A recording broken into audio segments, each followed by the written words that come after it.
When Jessica Cooper stood up during our anniversary dinner, champagne flute in hand, and announced she was carrying my husband's child, I didn't throw water in her face or create a scene.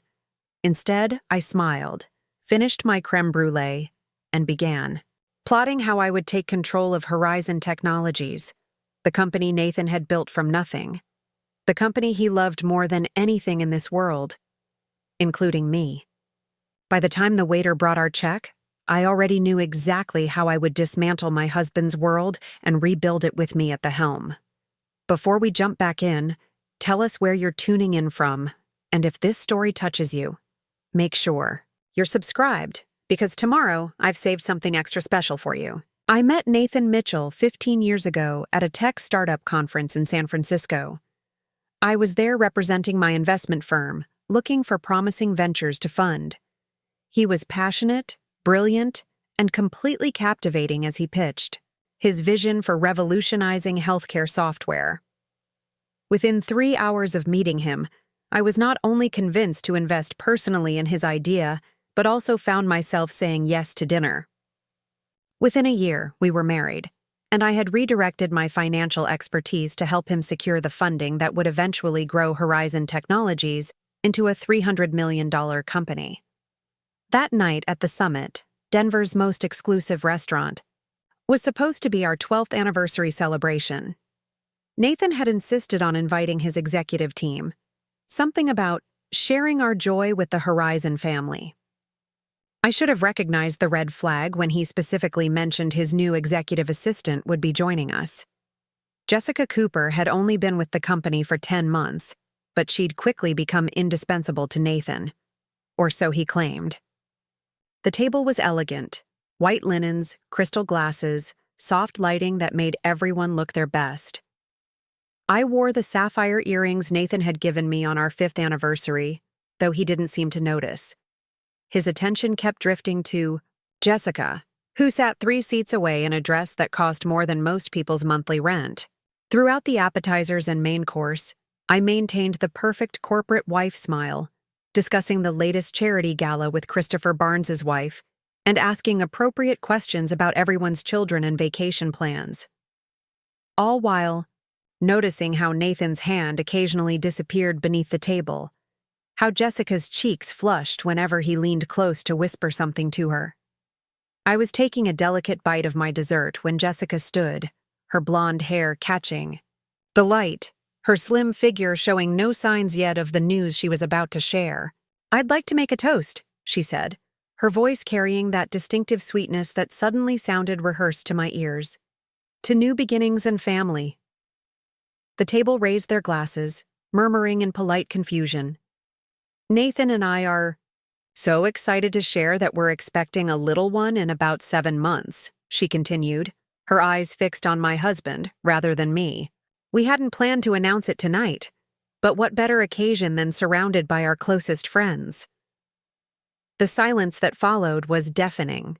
Every eye at the table turned to me, watching for the reaction, the explosion, the tears. But 15 years navigating the cutthroat world of tech investments had taught me something valuable.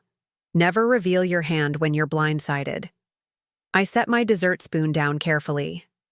"How lovely," I said, my voice steady. "Congratulations." Nathan looked stunned at my composure.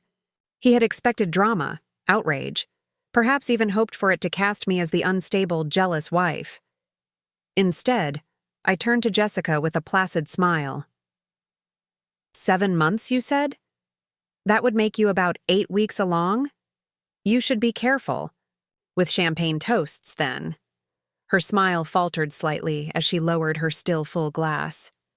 The dinner ended shortly after, with awkward goodbyes and averted gazes. Nathan and I rode home in separate cars, him claiming he needed to handle some things at the office. I knew exactly what things he would be handling. When I arrived home to our empty house in Cherry Creek, I kicked off my heels and poured myself a real drink, not the single glass of wine I'd nursed all evening.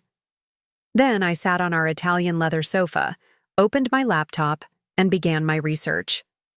Most women in my position might have called a divorce attorney immediately. But I knew something they didn't.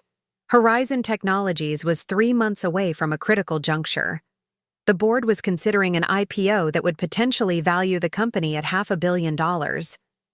Nathan had been the face of the company since its inception, but I had been its financial backbone in more ways than he had ever acknowledged publicly. I pulled up the company bylaws that I had helped draft years ago when Horizon was just 3 people working out of a garage. There, in Section 7, Paragraph 3, was the clause Margaret Reynolds had insisted upon, the moral conduct provision. Any executive found to be engaging in behavior that could damage the company's reputation could be removed by a 2/3 board vote. Margaret had been COO during Horizon's early days, a brilliant woman in her 60s who had survived 3 tech booms and busts. She'd retired from the executive team 2 years ago, but maintained her position on the board.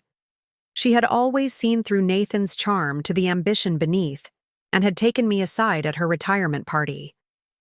"Watch him, Olivia," she'd said, her eyes sharp despite the champagne. "Men like Nathan believe their success makes them untouchable. Keep copies of everything." I had nodded politely then, thinking she was being dramatic. Now I was grateful for her foresight. I reached for my phone and scrolled to a number I rarely called. "Daniel, it's Olivia Mitchell. I know it's late, but I need your legal expertise. Can you meet me for breakfast tomorrow? It's urgent." Daniel Wong had been my friend since business school.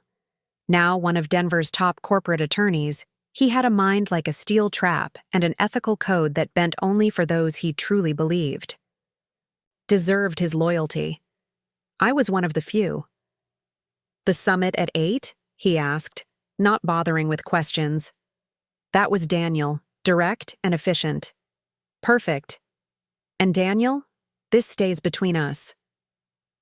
After hanging up, I moved through our house methodically, collecting what I needed. The spare key to Nathan's home office, the passwords to our shared accounts, the investment paperwork showing my initial contribution to Horizon, funds from my personal portfolio that had never been properly documented in the company records, at Nathan's insistence. "It's cleaner this way, Liv," he'd said. "Your investment is through me as my wife. Trust me, it protects both of us."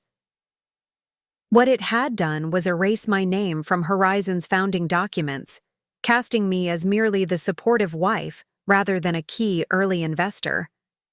In Nathan's office, I found what I was looking for: the original business plan, with my handwritten notes in the margins. The financial projections I had created that had convinced the first major investors to come on board. And most importantly, emails Nathan had forwarded to our home account, not realizing they contained entire conversation threads with early partners acknowledging my role. By 2 a.m. I had compiled enough to make my case, but I needed more.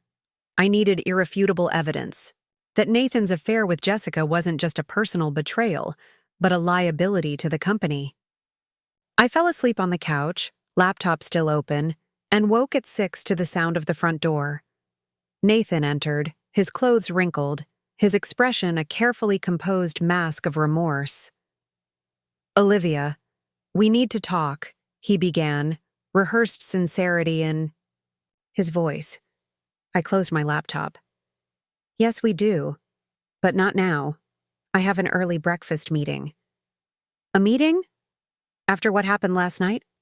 Who could possibly be more important than discussing our marriage?" The entitlement in his voice confirmed what I already knew. Nathan expected forgiveness, or at least a chance to manage the situation. To him, this was an inconvenience to be handled, not a marriage destroyed. "The meeting is with Daniel Wong," I said, watching his face. "And what's important right now isn't our marriage, Nathan. It's making sure I protect what's mine." Fear flickered across his features. He knew. Daniel was a shark in corporate waters. "Liv, come on. This isn't— Jessica made a mistake announcing things that way. We were going to tell you privately, respectfully. You know I still care about you deeply." "Respect would have been not sleeping with your assistant," I replied, standing to leave. "Care would have been not getting her pregnant. but we can. Discuss your fascinating definition of these terms another time. I need to shower. I walked past him, calm and collected, while his world began to unravel. That was the moment I realized the power had already shifted. Nathan was accustomed to controlling every situation, to people accommodating his needs and desires. My refusal to react as expected had thrown him completely off balance. Daniel was already waiting when I arrived at the summit, a different table from last night's disaster, but with the same impeccable service. He wore his battle suit, the charcoal gray custom-tailored outfit he reserved for his most important cases. "You look terrible," he said by way of greeting, pushing a large black coffee toward me. "My husband's assistant announced she's pregnant." "With his child at our anniversary dinner last night," I replied, taking a grateful sip. "I think I'm entitled to dark circles." Daniel's expression didn't change, but his eyes hardened. Preparing and narrating this story took us a lot of time, so if you are enjoying it, subscribe to our channel. It means a lot to us. Now back to the story. Tell me everything, and don't leave out details thinking they're not relevant. I'll decide what matters legally. For the next hour, between bites of barely touched breakfast, I laid out the situation. The affair, the pregnancy announcement, and most importantly, my contributions to Horizon Technologies that had been systematically minimized in official records. I don't just want a divorce settlement, Daniel. I want what I earned. I helped build Horizon from nothing. My investment, my financial strategy, my connections. The company wouldn't exist without me. Daniel nodded slowly.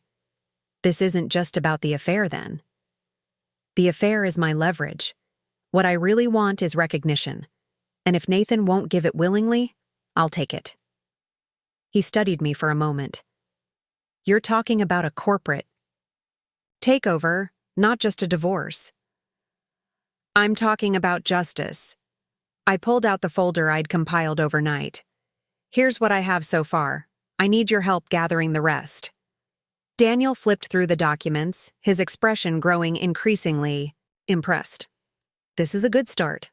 But if you want the board to remove Nathan using the moral conduct clause, we need to demonstrate that the affair with Jessica represents a genuine threat to company interests, not just poor judgment.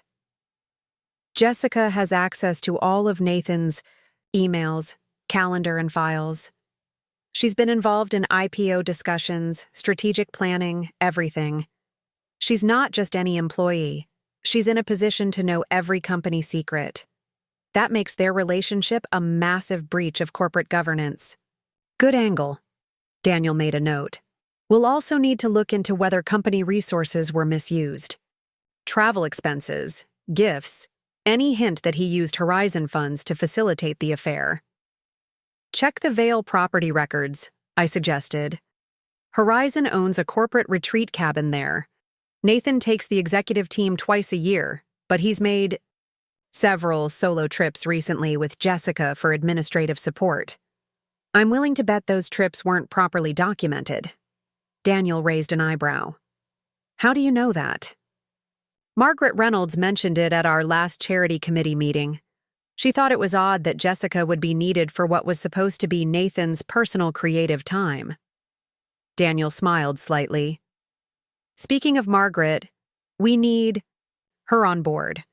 As the former COO and a current board member, her support would be crucial. I'm having lunch with her tomorrow, I confirmed.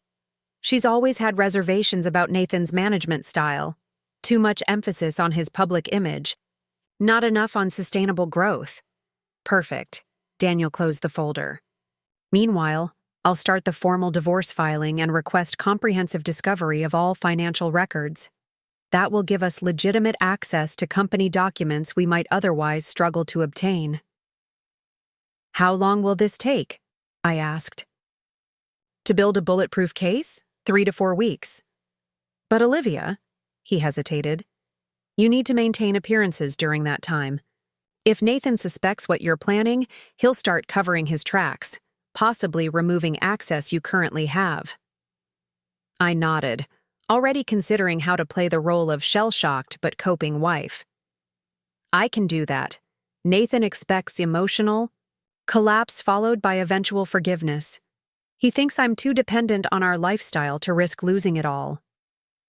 That's his first mistake, Daniel said, signaling for the check. Underestimating you.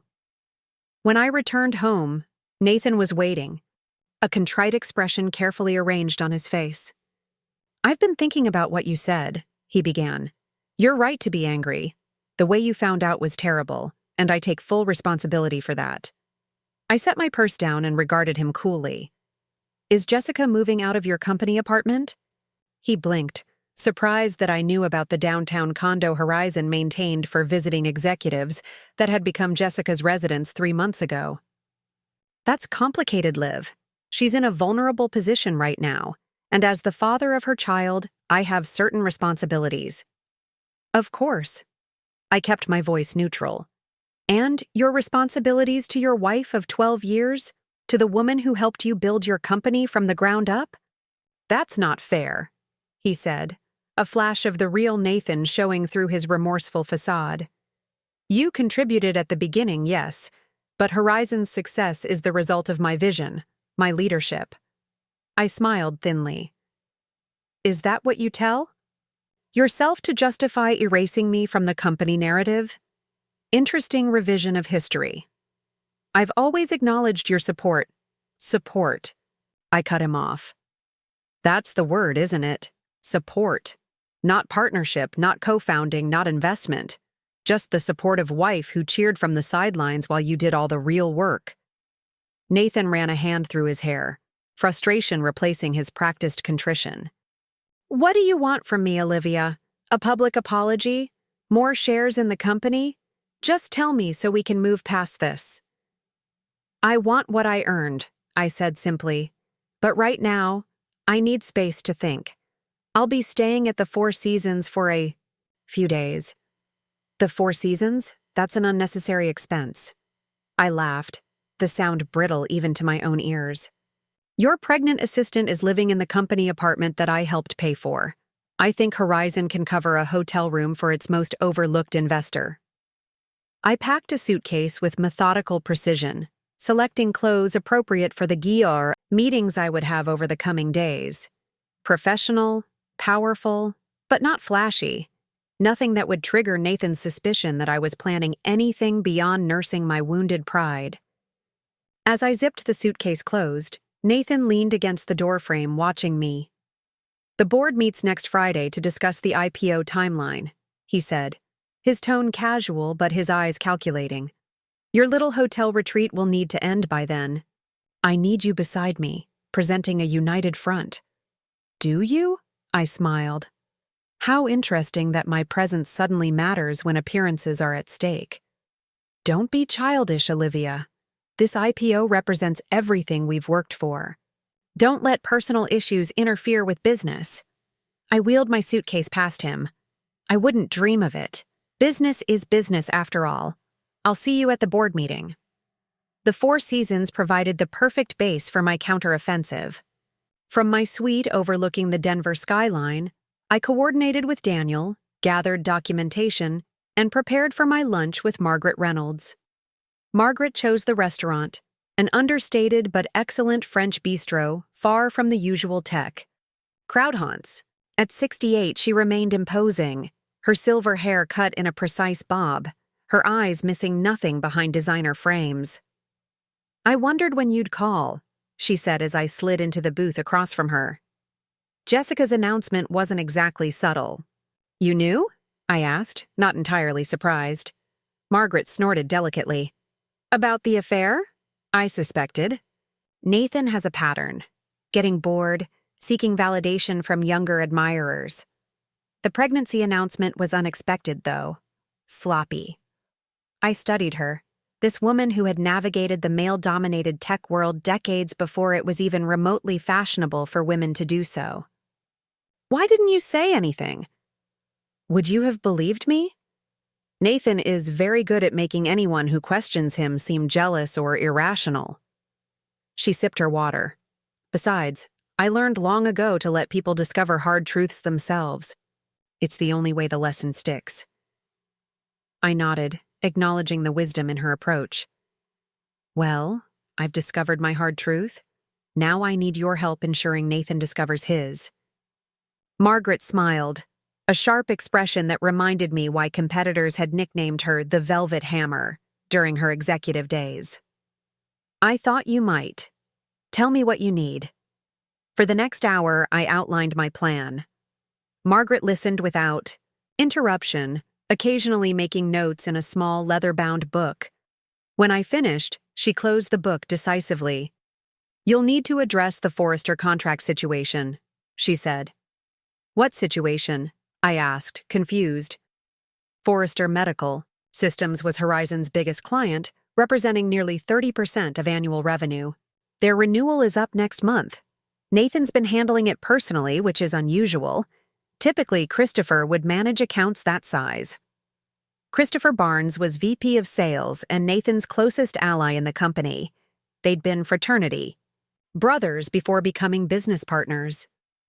You think there's something wrong with the renewal? Margaret shrugged. I think it's convenient that Nathan has taken personal control of our largest client relationship just before an IPO, and just as his personal life is becoming complicated. Worth investigating. I made a note to have Daniel look into the Forrester situation. Will you support a board motion to remove Nathan if we find sufficient cause? Olivia, I've been waiting 3 years for someone to finally hold that man accountable. You have my vote, and I can secure at least 2 others. That gives you 3 of the 7 you'll need for a 2/3 majority. I felt a surge of hope. Thank you, Margaret. Don't thank me yet. Nathan won't go down without a fight, and he has allies. Christopher will stand with him regardless of evidence. James Peterson will likely follow Christopher's lead. That still leaves Elizabeth Carter and Raj Patel, I mused. Elizabeth has always been professional but distant. Raj was brought in by Nathan last year. I don't know him well. Elizabeth respects hard evidence. Present a solid case and she'll make the right decision. Raj is trickier. He admires Nathan, but he's also meticulous about governance. A demonstrable breach of fiduciary duty would concern him deeply. As our lunch concluded, Margaret fixed me with a penetrating stare. Are you prepared for what comes after, Olivia? Removing Nathan is only the first step. The company will need leadership during a critical transition. I met her gaze steadily. I'm more than prepared. I've been preparing for 15 years. Margaret nodded, satisfied. Then let's get to work. The next morning, I woke in my Four Seasons suite to 17 missed calls and 32 text messages from Nathan, each one progressively more demanding than the last, culminating in board members asking questions. Call me immediately. I smiled, taking my time with my coffee as I scrolled through the messages. The panic in his words was palpable. Good. Let him sweat. When I finally called, he answered on the first ring. Where have you been? He demanded, his voice tight.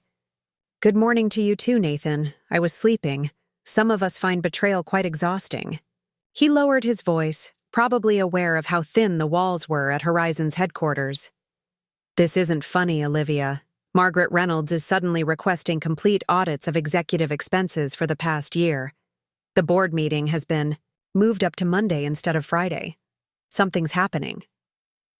How concerning for you, I replied, keeping my tone neutral. Perhaps you should focus on preparing your explanations rather than tracking my whereabouts. This isn't... He paused, and I could practically see him recalibrating his approach. When he spoke again, his voice had softened. Liv, please. I know I've hurt you, but this is our company. If there's some kind of financial investigation happening, we need to present a united front. Our company? I repeated, allowing a hint of bitterness to seep through.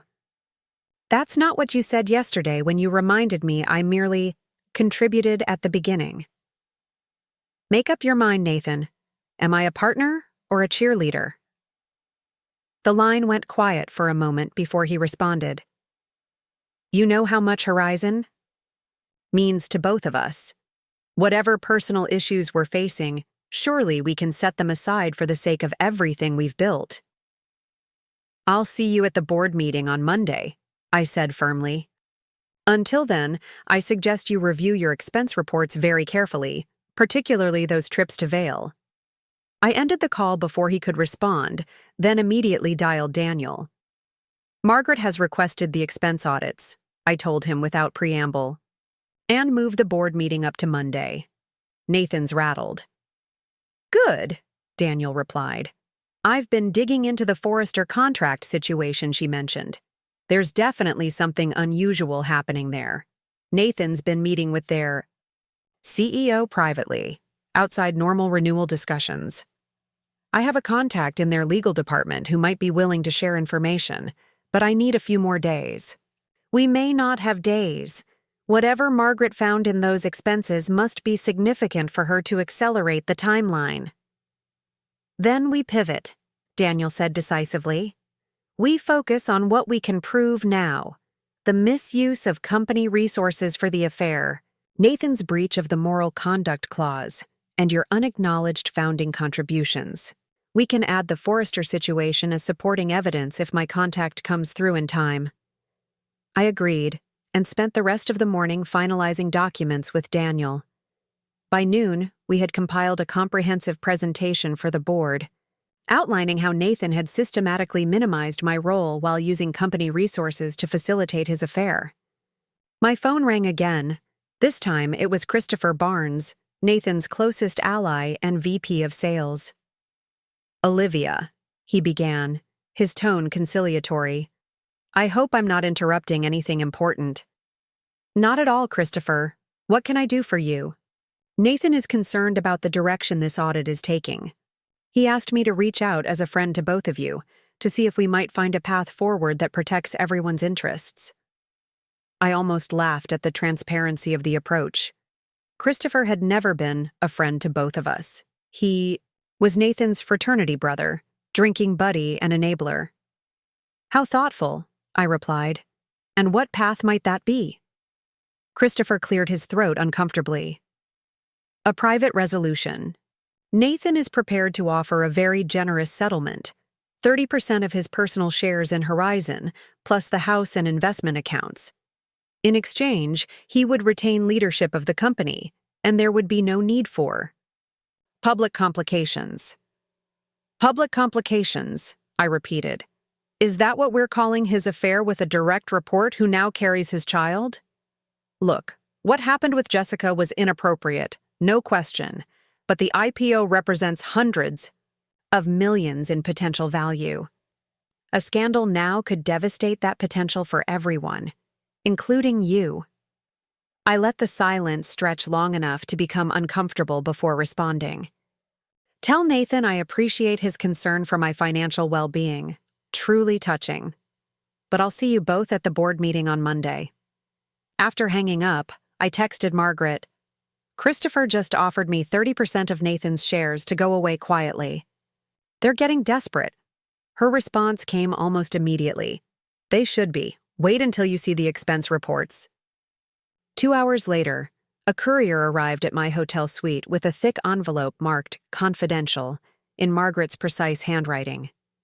Inside were copies of Nathan's corporate credit card statements and expense reports for the past 18 months, with certain charges highlighted in Margaret's signature purple ink. The pattern was unmistakable. Regular charges at a jewelry store Nathan had never once visited for me. Weekend getaways to Vail coded as strategic planning sessions, but with only 2 attendees, Nathan and Jessica. A corporate apartment downtown, with utilities and housekeeping all billed to Horizon, despite the company having no legitimate need for such accommodations.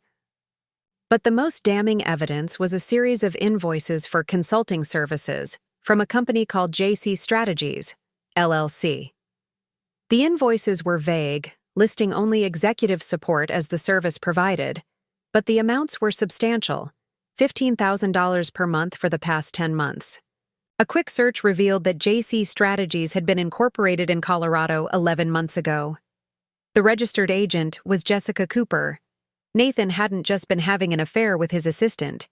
He'd been paying her $15,000 a month from company funds disguised as consulting fees, money that belonged to Horizon's shareholders, including me.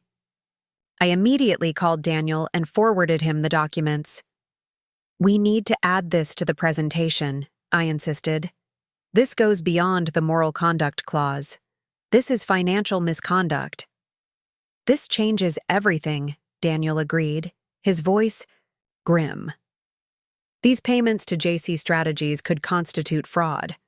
Nathan was essentially embezzling company funds to pay his girlfriend a second salary. "Can we prove that no actual consulting work was performed?"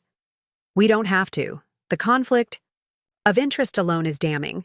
He hired his secret girlfriend's company without disclosing their relationship to the board. That's a clear breach of fiduciary duty."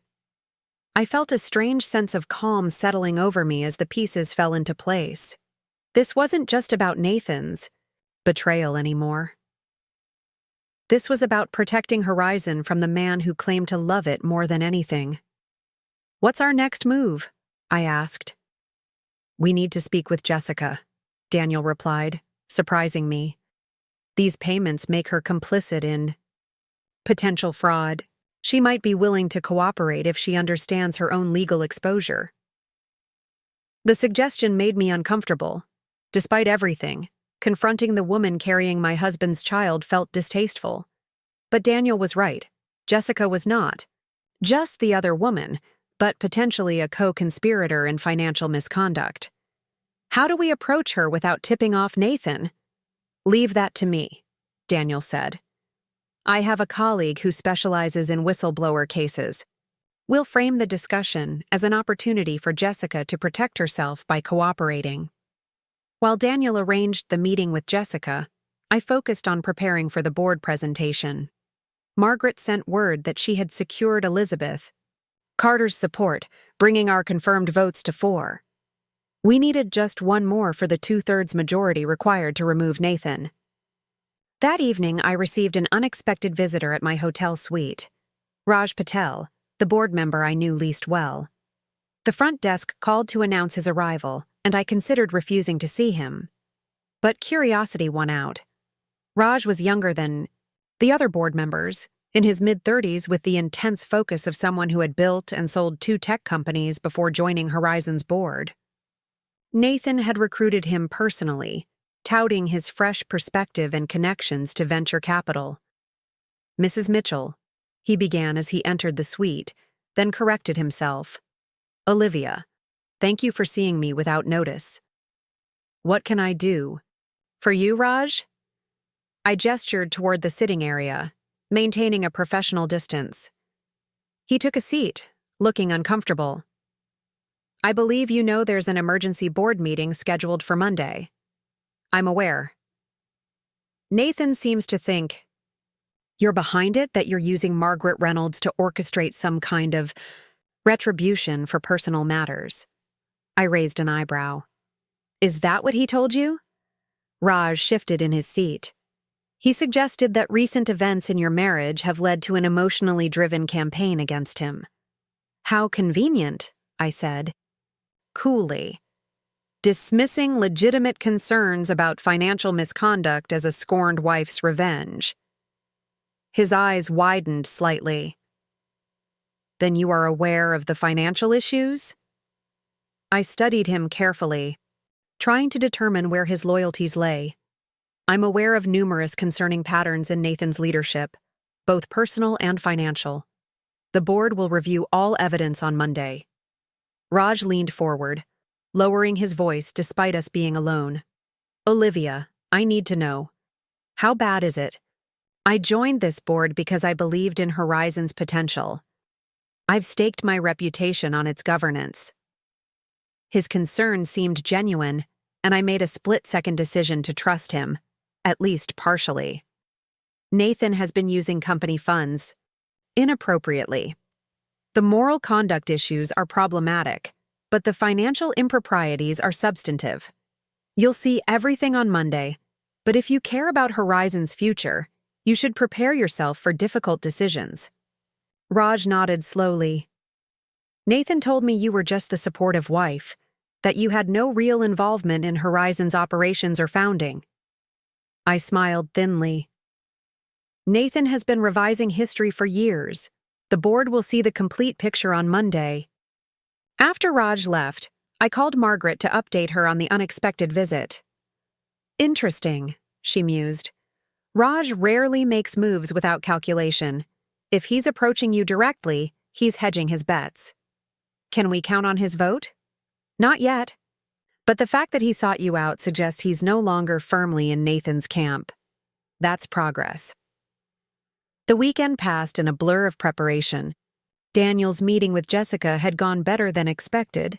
Faced with evidence of her own legal exposure, she had provided a written statement confirming that JC Strategies had performed no actual consulting work for Horizon. The monthly payments had been Nathan's idea, a way to supplement her income for all she did for him personally. By Sunday night, our case against Nathan was ironclad. Financial misconduct, breach of fiduciary duty, violation of the moral conduct clause, all meticulously documented and ready for presentation. I barely slept, rehearsing my presentation and anticipating Nathan's countermoves. He would attack my credibility, paint me as emotionally unstable, deny the financial misconduct. We had prepared for all of it. Monday morning arrived crisp and clear, the kind of perfect Colorado day that usually lifted my spirits. I dressed with careful consideration, a navy blue suit that projected authority without ostentation, minimal jewelry, hair pulled back in a sleek chignon. Professional, composed, determined. Daniel met me in the hotel lobby, his expression serious. Ready for this? I've been ready for 15 years, I replied. I just didn't know it. Horizon's headquarters dominated a corner of downtown Denver, its glass facade reflecting the mountains in the distance. The security guard at the entrance did a double-take when he saw me. I hadn't been to the office in months, having gradually been edged out of company events. Mrs. Mitchell, he said, recovering quickly, the board is already assembled in the Aspen room. Thank you, Carl. I smiled, pleased I had always made a point of knowing the staff by name, something Nathan considered beneath his pay grade. The elevator ride to the top floor gave me a moment to center myself. This wasn't just about Nathan's betrayal or my wounded pride. This was about justice. For me, for the company I had helped build, and for every person whose contributions had been minimized by Nathan's outsized ego. When the elevator doors opened, Christopher Barnes was waiting, his expression a mixture of concern and condescension. Olivia, I'm glad I caught you. The board meeting has been postponed. Perhaps we could use this time to discuss our proposal. More. The meeting hasn't been postponed, Christopher. I cut him off smoothly. In fact, Margaret texted me just minutes ago that everyone is assembled and waiting. His jaw tightened.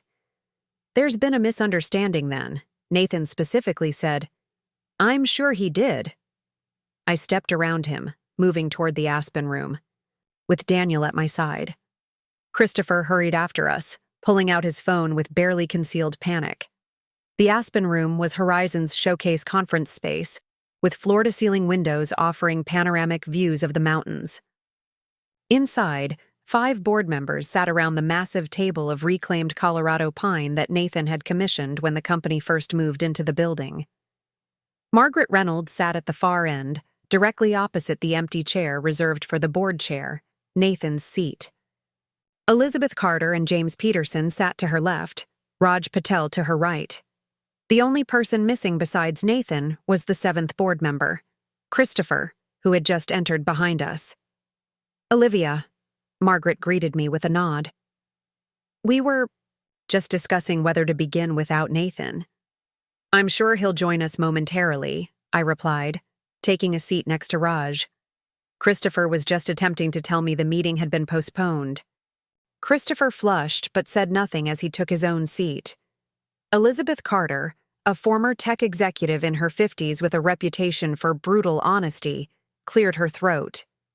While we wait for Nathan, perhaps someone could explain why we're having an emergency meeting 3 days before our regularly scheduled one. I called this meeting, Margaret said calmly, to address urgent concerns regarding certain financial irregularities and governance issues that cannot wait for the regular session. James Peterson, a venture capitalist who had been an early investor in Horizon, frowned.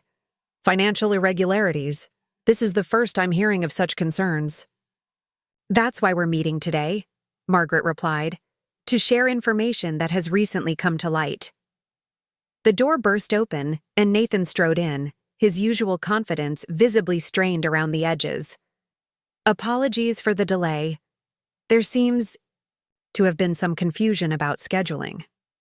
He took his seat at the head of the table, pointedly avoiding looking in my direction. Now, I understand Margaret has raised some concerns, but before we get into that, I'd like to address the elephant in the room. Here it comes, I thought. My wife and I are going through some personal challenges, Nathan continued, his voice taking on the sincere tone he used when asking investors for money. Olivia is understandably upset, and I fear this emergency meeting may be more about personal matters than legitimate business concerns. Margaret didn't miss a beat. Actually, Nathan, the financial documentation came to my attention through the quarterly review process, not through Olivia. But since you've raised the issue of personal and professional boundaries, perhaps that's a good place to start. She nodded to me, and I opened the presentation folder Daniel and I had prepared. Board members, what you're about to see demonstrates a pattern of behavior that violates not only Horizon's moral conduct clause, but potentially rises to the level of financial misconduct and breach of fiduciary duty. I distributed copies of the presentation to each person, watching Nathan's face as he flipped through the pages. His expression shifted from dismissive to concerned to genuinely alarmed as he reached the section on JC strategies. This is outrageous, he sputtered, looking up. These are personal expenses that were miscoded by accounting, and this consulting arrangement was completely legitimate. Was it? I asked quietly. Because we have a sworn statement from Jessica Cooper confirming that JC Strategies performed no actual consulting work for Horizon. The monthly payments of $15,000 were your idea, Nathan, a way to supplement the income of a woman with whom you were having an affair. The room fell silent. Nathan's face drained of color as he realized the depth of the evidence against him. Elizabeth Carter broke the silence, her voice sharp. Is this true, Nathan? Have you been using company funds to pay your girlfriend? It's not that simple, Nathan began, but Christopher cut him off. This is clearly a misunderstanding, Christopher insisted. Nathan has always operated with the company's best interests at heart. These allegations are being driven by personal animosity, not facts. Raj Patel, who had been studying the document silently, looked up. The facts seem quite clear. These expense reports show a pattern of using company resources for personal purposes. The consulting payments to a company owned by a romantic partner were never disclosed to the board. These are serious governance failures. Nathan switched tactics, his voice hardening. Even if there were some accounting irregularities, there are administrative matters that can be addressed without this dramatic proceeding. As for my personal life, while I regret any pain I've caused, my relationship with Jessica has no bearing on my ability to lead this company. That's where you're wrong, I said, turning to the final section of the presentation. Your systematic misrepresentation extends beyond your personal conduct. For years, you've presented yourself as the sole visionary behind Horizon, erasing the contributions of others, particularly mine. I distributed the final set of documents, the original business plan with my handwritten notes, the initial investor presentations I had created, and emails confirming my role in securing the funding that launched Horizon. These documents show that I wasn't just the supportive wife, as Nathan has characterized me. I was a founding investor, strategic planner, and key relationship manager during Horizon's critical early years. My financial contribution came from my personal portfolio, not joint marital funds. Yet Nathan systematically removed my name from company records, presenting himself as the sole founder and visionary. James Peterson examined the documents with growing discomfort. He had been one of the first venture capitalists to invest in Horizon, largely based on the financial projections and business plan I had presented to him. "I remember these meetings," he admitted. Olivia was indeed present and active in the discussions. I had assumed, based on subsequent communications, that her role had changed over time. "It changed because Nathan changed the narrative," Margaret stated firmly. "Which brings us to the matter at hand. Nathan's conduct, both the misuse of company funds and the affair with a direct report, violates Section 7, Paragraph 3 of our bylaws, the moral conduct provision." Nathan leaned forward, desperation edging into his voice. "This is absurd. You're considering removing me based on a personal matter and some accounting errors? I built this company from nothing. We're 3 months away from an IPO that could value Horizon at $500 million. You need me to make that happen." "Do we?" Margaret asked, looking around the table. "Or do we need ethical leadership that respects governance principles and recognizes the contributions of others?" Christopher jumped in, his loyalty to Nathan overriding his business sense. "This is a coup, plain and simple. Olivia is using her personal grievances to manipulate the board. Nathan has given everything to this company: his vision, his leadership, his life. While billing his girlfriend's consulting company $150,000 from corporate funds," Elizabeth added dryly. The debate continued for another hour, growing increasingly heated as Nathan and Christopher fought desperately to reframe the narrative. But the evidence was irrefutable. The financial misconduct alone would have been concerning, combined with the moral conduct violations and the systematic erasure of my contributions. It painted a damning picture of Nathan's leadership. Finally, Margaret called for the vote. "The motion before the board is to remove Nathan Mitchell as CEO of Horizon Technologies, effective immediately, based on violations of the moral conduct provision and evidence of financial impropriety." The room fell silent as Margaret polled each member by name. Margaret Reynolds. She looked directly at Nathan. "Yes." Elizabeth Carter. The former tech executive nodded firmly. "Yes." Raj Patel. He hesitated, glancing between Nathan and me. "Based on the evidence presented today, yes." James Peterson. The venture capitalist sighed heavily. "This pains me, but..." "Yes." Christopher Barnes. Nathan's friend glared at me. "Absolutely not. This is a travesty." Nathan Mitchell. Margaret turned to him last, though his vote was largely symbolic at this point. Nathan stood, his chair scraping loudly against the floor. "This company is my life. I built it from nothing. Without me, Horizon is nothing." "That's not a valid vote," Margaret noted calmly. "For the record, the motion passes with 4 votes in favor, 1 against, and 1 abstention. Nathan Mitchell is removed as CEO of Horizon Technologies, effective immediately." Christopher stood as well, his face flushed with anger. "This isn't over. The shareholders won't stand for this, not with the IPO so close."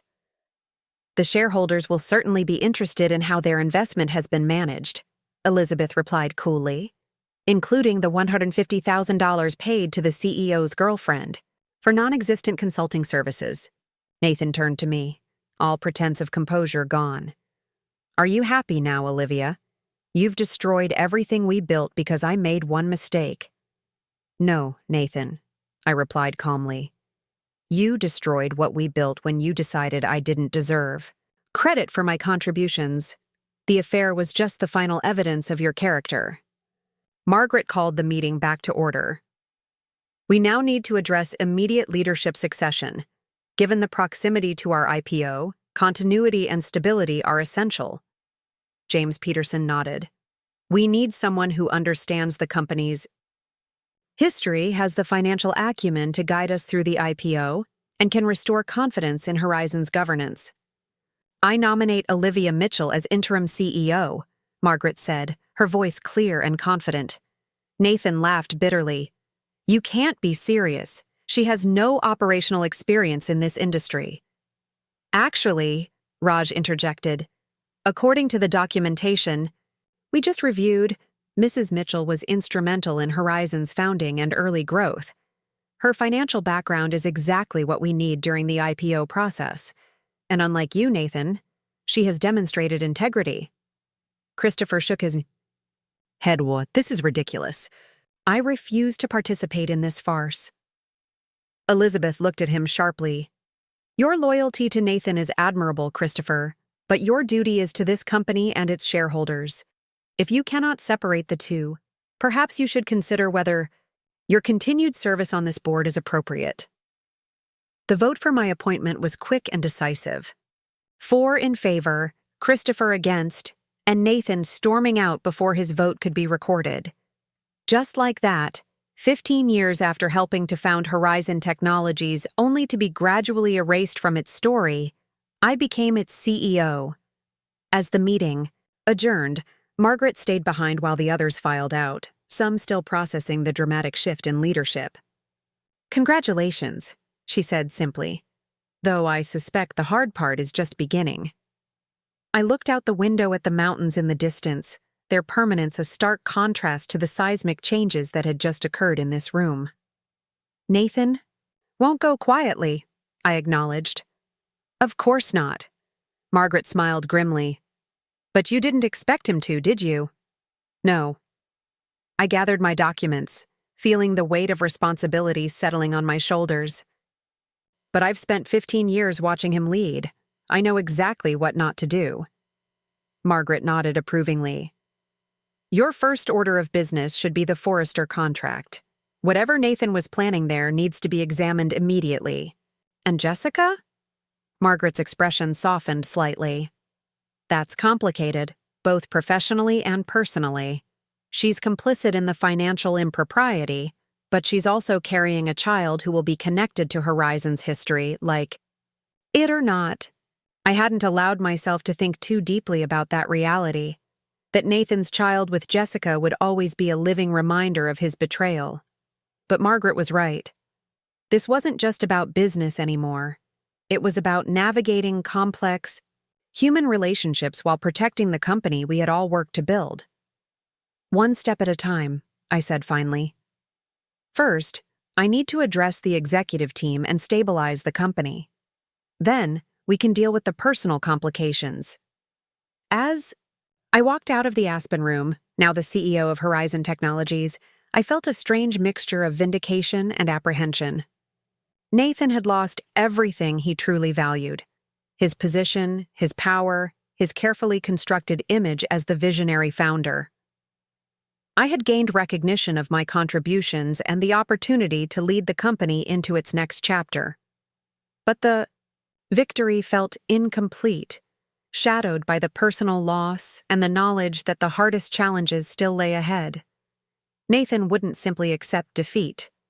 The IPO remained a looming deadline. And somewhere in Denver, a young woman carried a child that would forever connect our lives, regardless of what happened to our marriage or the company. I took the elevator down to the executive floor, where my new office, Nathan's former domain, awaited. The team would be gathering, hungry for explanation, reassurance, direction. Some would be loyal to Nathan, others uncertain about this sudden change. A few perhaps quietly relieved. Leading them all would require more than righteous anger or the satisfaction of justice served. It would demand the vision, strategic thinking, and relationship-building skills I had contributed silently for years. Only now, I wouldn't be in the background.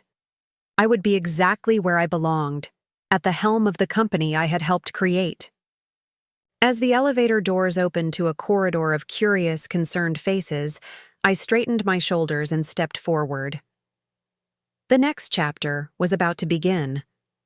My first week as CEO of Horizon Technologies passed in a whirlwind of meetings, damage, control and strategic planning. The news of Nathan's removal had spread through the company like wildfire, with reactions ranging from shock to quiet celebration. I had underestimated how many employees had grown weary of Nathan's leadership, style, his tendency to take credit for others' work, his favoritism, his increasingly erratic decision-making. The executive team meeting on my first official day revealed the depth of the challenges ahead. I had chosen to gather everyone in the glass-walled conference room adjacent to my new office, Nathan's old space, which I had immediately ordered, redecorated. His collection of awards and ego-stroking photos with tech celebrities had been replaced with artwork from local Colorado artists and a single-framed document, the original Horizon business plan with both our names on it. "Before we begin," I said, looking around the table at the mixture of curiosity and wariness on the executives' faces, "I want to address the obvious. Yes, Nathan has been removed as CEO. Yes, I am now leading this company. And yes, there are personal elements to this transition that are uncomfortable for everyone." Ryan Hernandez, our Chief Technology Officer, shifted in his seat. Mrs. Mitchell. "Olivia is fine," I interjected with a smile. He nodded. "Olivia, the team is confused. The official announcement mentioned governance concerns, but rumors are flying. People are worried about the IPO, about their stock options, about the company's future." "That's understandable," I acknowledged. "Transparency will be one of my priorities as CEO, starting now." Nathan was removed due to financial improprieties and violations of our moral conduct policies. Specifically, he was using company funds to pay his girlfriend, his assistant Jessica, Cooper, through a shell consulting company. Additionally, he was using corporate resources to facilitate their relationship. The room went silent. Several executives exchanged glances, and I could read their expressions clearly. Some were surprised, others decidedly were not. Emily Chen, our VP of Product Development, spoke up. "Those of us who worked closely with Nathan, some of us, suspected inappropriate behavior, but the financial aspect is shocking." "It shouldn't be," said Diane Foster, our CFO, her voice tight with barely controlled anger. "I flagged those consulting payments 3 times for review. Each time, Nathan insisted they were legitimate and necessary." I turned to Diane. "Which brings me to my first priority as CEO, a complete audit of our financials, especially with the IPO approaching. Diane, I want you to bring in an independent firm. No restrictions, complete access." She nodded, visibly relieved. "I've wanted to do that for months." "My second priority is addressing the Forrester contract," I continued. "It's our largest client relationship, representing 30% of our revenue, and the renewal is pending." Nathan was handling it personally, which was unusual. This caught everyone's attention. Client relationships typically fell under the sales department, headed by Christopher Barnes, who was conspicuously absent from this meeting. Ryan frowned.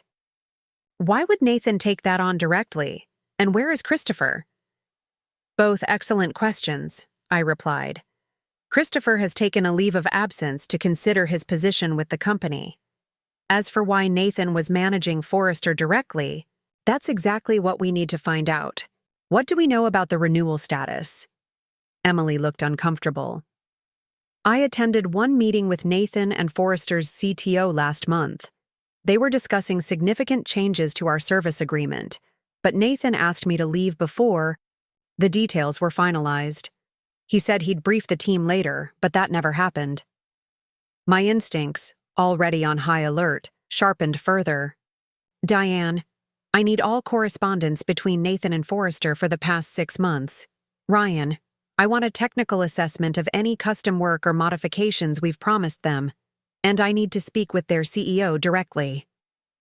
The rest of the meeting focused on stabilizing operations and reassuring employees.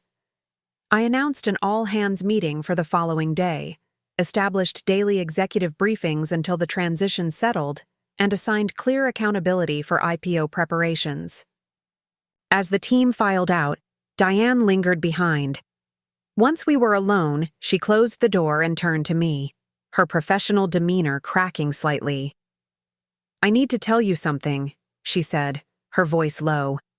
"Something I couldn't say in front of the others." I gestured for her to sit. "I'm listening." 2 months ago, I discovered some irregularities in our financial projections for the IPO. The growth forecasts Nathan was presenting to potential underwriters were significantly more aggressive than our internal models justified. I felt a chill. Inflated projections for an IPO weren't just unethical, they could be illegal. How significant are we talking? Diane pulled out her tablet and brought up a spreadsheet. Our actual growth rate has been steady at 22-24% annually. The projections Nathan was using suggested 35 to 40% for the next 3 years. Based on what? That's just it, she said, frustration evident in her voice. When I questioned the assumptions, he cited the Forrester contract renewal as the primary driver, claiming they were expanding their implementation to 3 times the current size. The pieces were starting to fit together. But you haven't seen the actual renewal terms. No. Nathan insisted they were still being finalized, but that we could trust the projections. Did you document your concerns? Diane smiled thinly. Every email, every conversation. I've been covering myself for months. I can have the complete file on your desk within the hour. Do it, I said, already mentally revising my priority list. And Diane, thank you for your integrity. It can't have been easy standing up to Nathan. It wasn't, she admitted. But I've been in this industry too long to risk my reputation on cooked books. Besides, she added with a hint of satisfaction, working for someone who actually listens will be a refreshing change. After Diane left, I sat in the CEO's chair, my chair now, and contemplated the growing complications. If Nathan had been inflating growth projections based on a Forrester contract renewal that didn't actually include the promised expansion, we were facing more than an uncomfortable leadership transition. We could be looking at securities fraud. My phone buzzed with a text from Daniel. Nathan's attorney reached out. They want to discuss a settlement. I replied, new complications. Emerging. Possible securities issues with IPO projections. Come to the office, ASAP. Within an hour, Daniel arrived, and I briefed him on Diane's revelations. His expression grew increasingly grave. This changes everything, he said. If Nathan was knowingly presenting fraudulent projections to potential IPO underwriters, that's a criminal matter. The SEC would take a very dim view. Could this derail the IPO completely? Daniel considered. Not necessarily, but it would require immediate corrective disclosure and likely a delay while the financials are re-verified. The bigger question is whether Nathan's actions contaminate the entire process. And what about that settlement his attorney mentioned? Daniel's smile was cold. If he's trying to settle now, he doesn't know we've discovered the IPO projection issues. That gives us significant leverage. He probably thinks this is still about the affair and the JC Strategies payments. So we let him think that while we investigate further, I concluded. Exactly. Agree to preliminary discussions but drag them out. Meanwhile, we need to move quickly on the Forrester contract situation. If there's any validity to the expansion Nathan was projecting, we need to secure it legitimately. If not, we need to correct the record before the IPO process advances further. I nodded, then pulled up my calendar. Forrester's CEO, William Turner, is an old-school executive. He values personal relationships. I need to meet with him directly, but I can't give Nathan's attorney time to warn him or spin the situation. How fast can you set it up? I thought for a moment. Bill and I served on a charity board together years ago, before Nathan gradually pushed me out of Horizon's external relationships. I think he'd take my call. Daniel nodded. Do it. The sooner we understand what's actually happening with the Forrester renewal, the better positioned we'll be to address both the IPO issues and Nathan's settlement overtures. I placed the call as soon as Daniel left, half expecting to be routed through multiple assistants. To my surprise, Bill Turner picked up on the second ring. Olivia Mitchell, he said, his deep voice carrying a note of curiosity. This is unexpected. I heard there were some changes at Horizon. News travels fast, I replied. Yes, I've stepped in as CEO following Nathan's departure. Which is actually why I'm calling. I'd like to meet to discuss the Forrester contract renewal. There was a pause. I see. Nathan assured me just last week that everything was proceeding smoothly despite any leadership adjustments. The fact that Nathan had spoken with Bill recently, after his removal, sent up immediate red flags. I'm afraid Nathan may have misrepresented several things, Bill. The leadership change isn't an adjustment. It's a complete transition following board action, and I have concerns about the renewal terms he may have discussed with you. Another pause, longer this time. I think we should meet in person, Olivia. My office tomorrow morning? I'll be there, I promised. After hanging up, I immediately called Margaret to update her on the developing complications. Securities fraud, she repeated, her voice hardening. I suspected Nathan was taking shortcuts, but this is beyond the pale. Do we need to alert the SEC proactively? Daniel advises holding off until we have a complete understanding of the situation.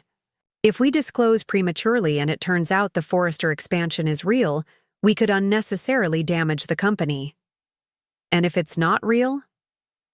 Then we make a clean breast of it, correct the projections, and accept the IPO delay.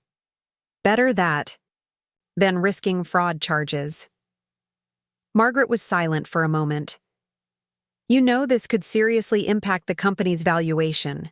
The board brought you in to stabilize Horizon, but this could send us into a tailspin. I'm aware, I said calmly, but I'd rather lead a smaller, ethical company than preside over a house of cards. Wouldn't you?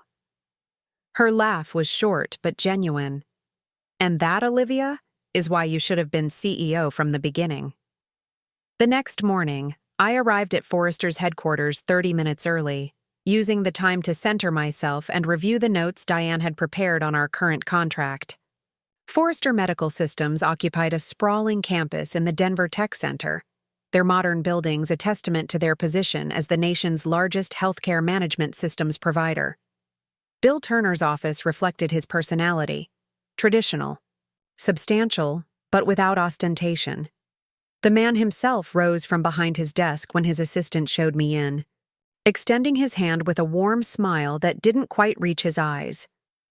Olivia, it's been too long, though I confess, I didn't expect our reunion to occur under these circumstances. Neither did I admitted, taking the offered seat, but I appreciate you making time on short notice. Bill settled back, studying me. I've known you for 7 years? Always found you to be straightforward and sharp, so I'm going to extend the same courtesy. What the hell is going on at Horizon? One day Nathan's telling me everything's on track for our expansion agreement, the next I hear he's out and his wife, you, is CEO. I appreciated the directness. The simple version? Nathan was removed by the board for financial improprieties and ethical violations. The complicated version involves him using company funds to pay his pregnant girlfriend and systematically misrepresenting certain business matters, potentially including the Forrester renewal. Bill's eyebrows shot up. Pregnant girlfriend? That's unexpected. It was unexpected for me too, I said dryly, especially when she announced it at our anniversary dinner. He winced. I apologize. That was insensitive of me. I waved his concern away. Personal drama aside, I'm here because I need to understand exactly what arrangements Nathan made regarding the contract renewal. Our records show some discrepancies. Bill's expression shifted from sympathetic to guarded. What sort of discrepancies? Nathan has been telling our financial team that Forrester is planning to triple its implementation of our MediSync platform as part of the renewal. That projected expansion forms the basis of our growth forecasts for our upcoming IPO. But our product team hasn't been briefed on any technical requirements for an expansion of that scale. Bill was silent for a long moment, then reached for his phone. Janet, could you bring in the Horizon contract file? All of it, including the draft renewal terms. He hung up and looked at me steadily. That's a significant disparity, Olivia. I'm aware and deeply concerned. When his assistant returned with a thick folder, Bill dismissed her and closed the door before spreading the documents between us. These are the current terms we're operating under, he began, pointing to the existing contract. And these are the renewal terms Nathan and I have been discussing. I scanned the draft renewal quickly, my heart sinking as I confirmed my suspicions.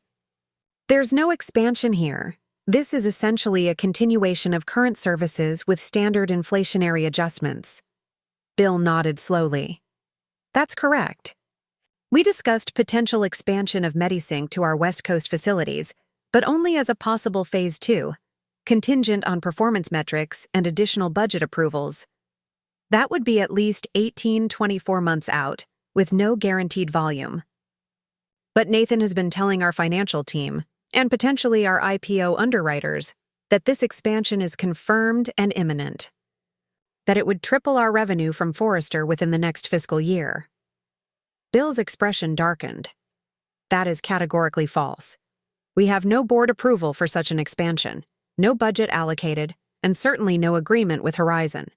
If Nathan represented otherwise to financial institutions, it would constitute fraud, I finished quietly. Yes. Bill leaned back, his face troubled. Olivia, I've worked with Horizon since your early days. Your platform is integral to our operations. But this is serious enough that I need to involve our legal team.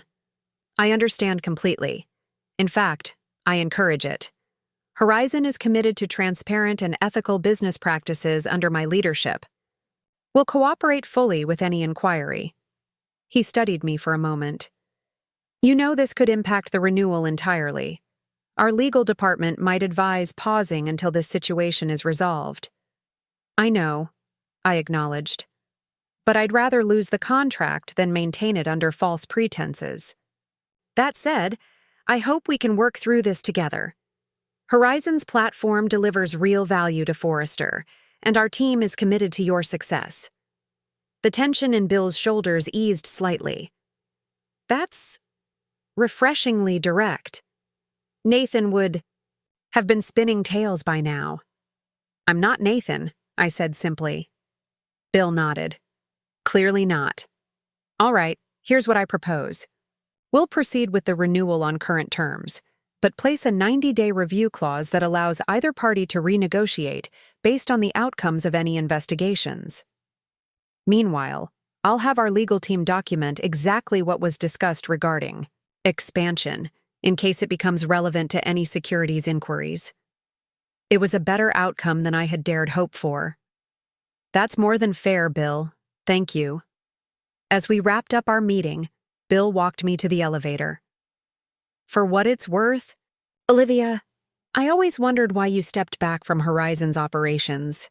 During those early discussions, you had a clearer grasp of both the technical and financial aspects than Nathan ever did.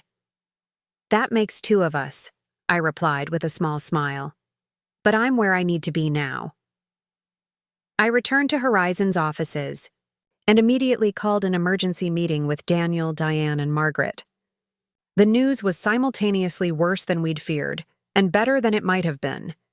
Nathan had indeed been misrepresenting the Forrester expansion, but we'd caught it before the IPO process advanced to a point of no return, and Forrester was willing to maintain their relationship with us under revised expectations. We need to inform the board immediately, Margaret said, and likely the SEC as well. Self-disclosure of these issues will look better than having them discovered during due diligence. Diane nodded in agreement. I'll prepare revised projections, based on actual contract terms and realistic growth metrics. We're still a valuable company with strong fundamentals. We just need to be honest about our trajectory. What about Nathan? Daniel asked. This changes his legal exposure significantly. Securities fraud carries criminal penalties. I considered our options carefully. We need to document everything meticulously. Nathan's attorney reached out about a settlement. We should schedule that meeting now, but not reveal what we've discovered. I want to understand his position before we show our hand. Risky, Margaret cautioned. If he gets wind of the Forrester situation, he might flee. Nathan won't run, I said confidently. His ego wouldn't allow it. Besides, where would he go? His entire identity is bound up in being the founder and visionary behind Horizon. He'll fight, not flee. Daniel nodded. I agree. Let's set the meeting for tomorrow. I'll bring the settlement paperwork he's expecting, but we'll be prepared to pivot depending on what he reveals. As the others left to tackle their respective tasks, I remained in my office, staring out at the mountains in the distance. The situation had grown far more complex than a simple case of infidelity and corporate misuse. Nathan hadn't just betrayed me personally. He'd potentially committed crimes that could destroy the company we'd built. My phone buzzed with a text. Unknown number. We need to talk.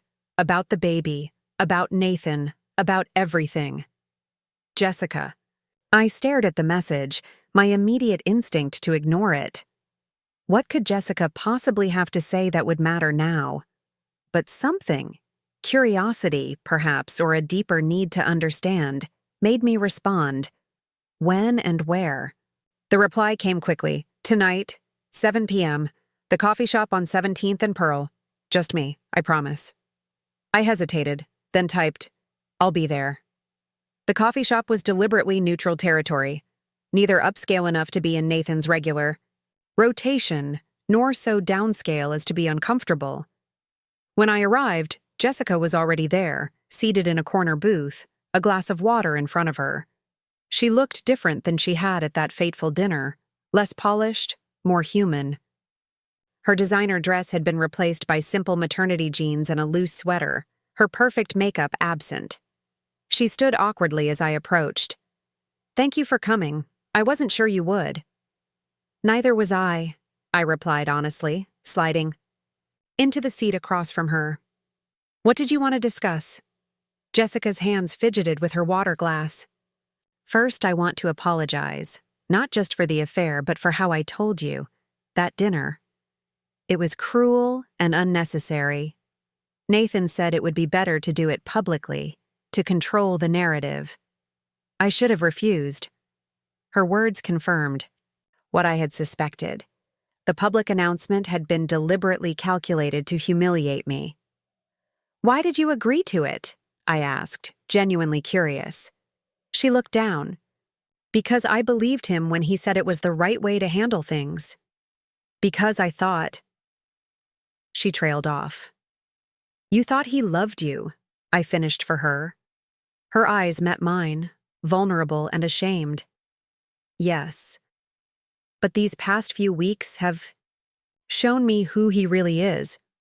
The way he's handled everything. The company, the pregnancy, you.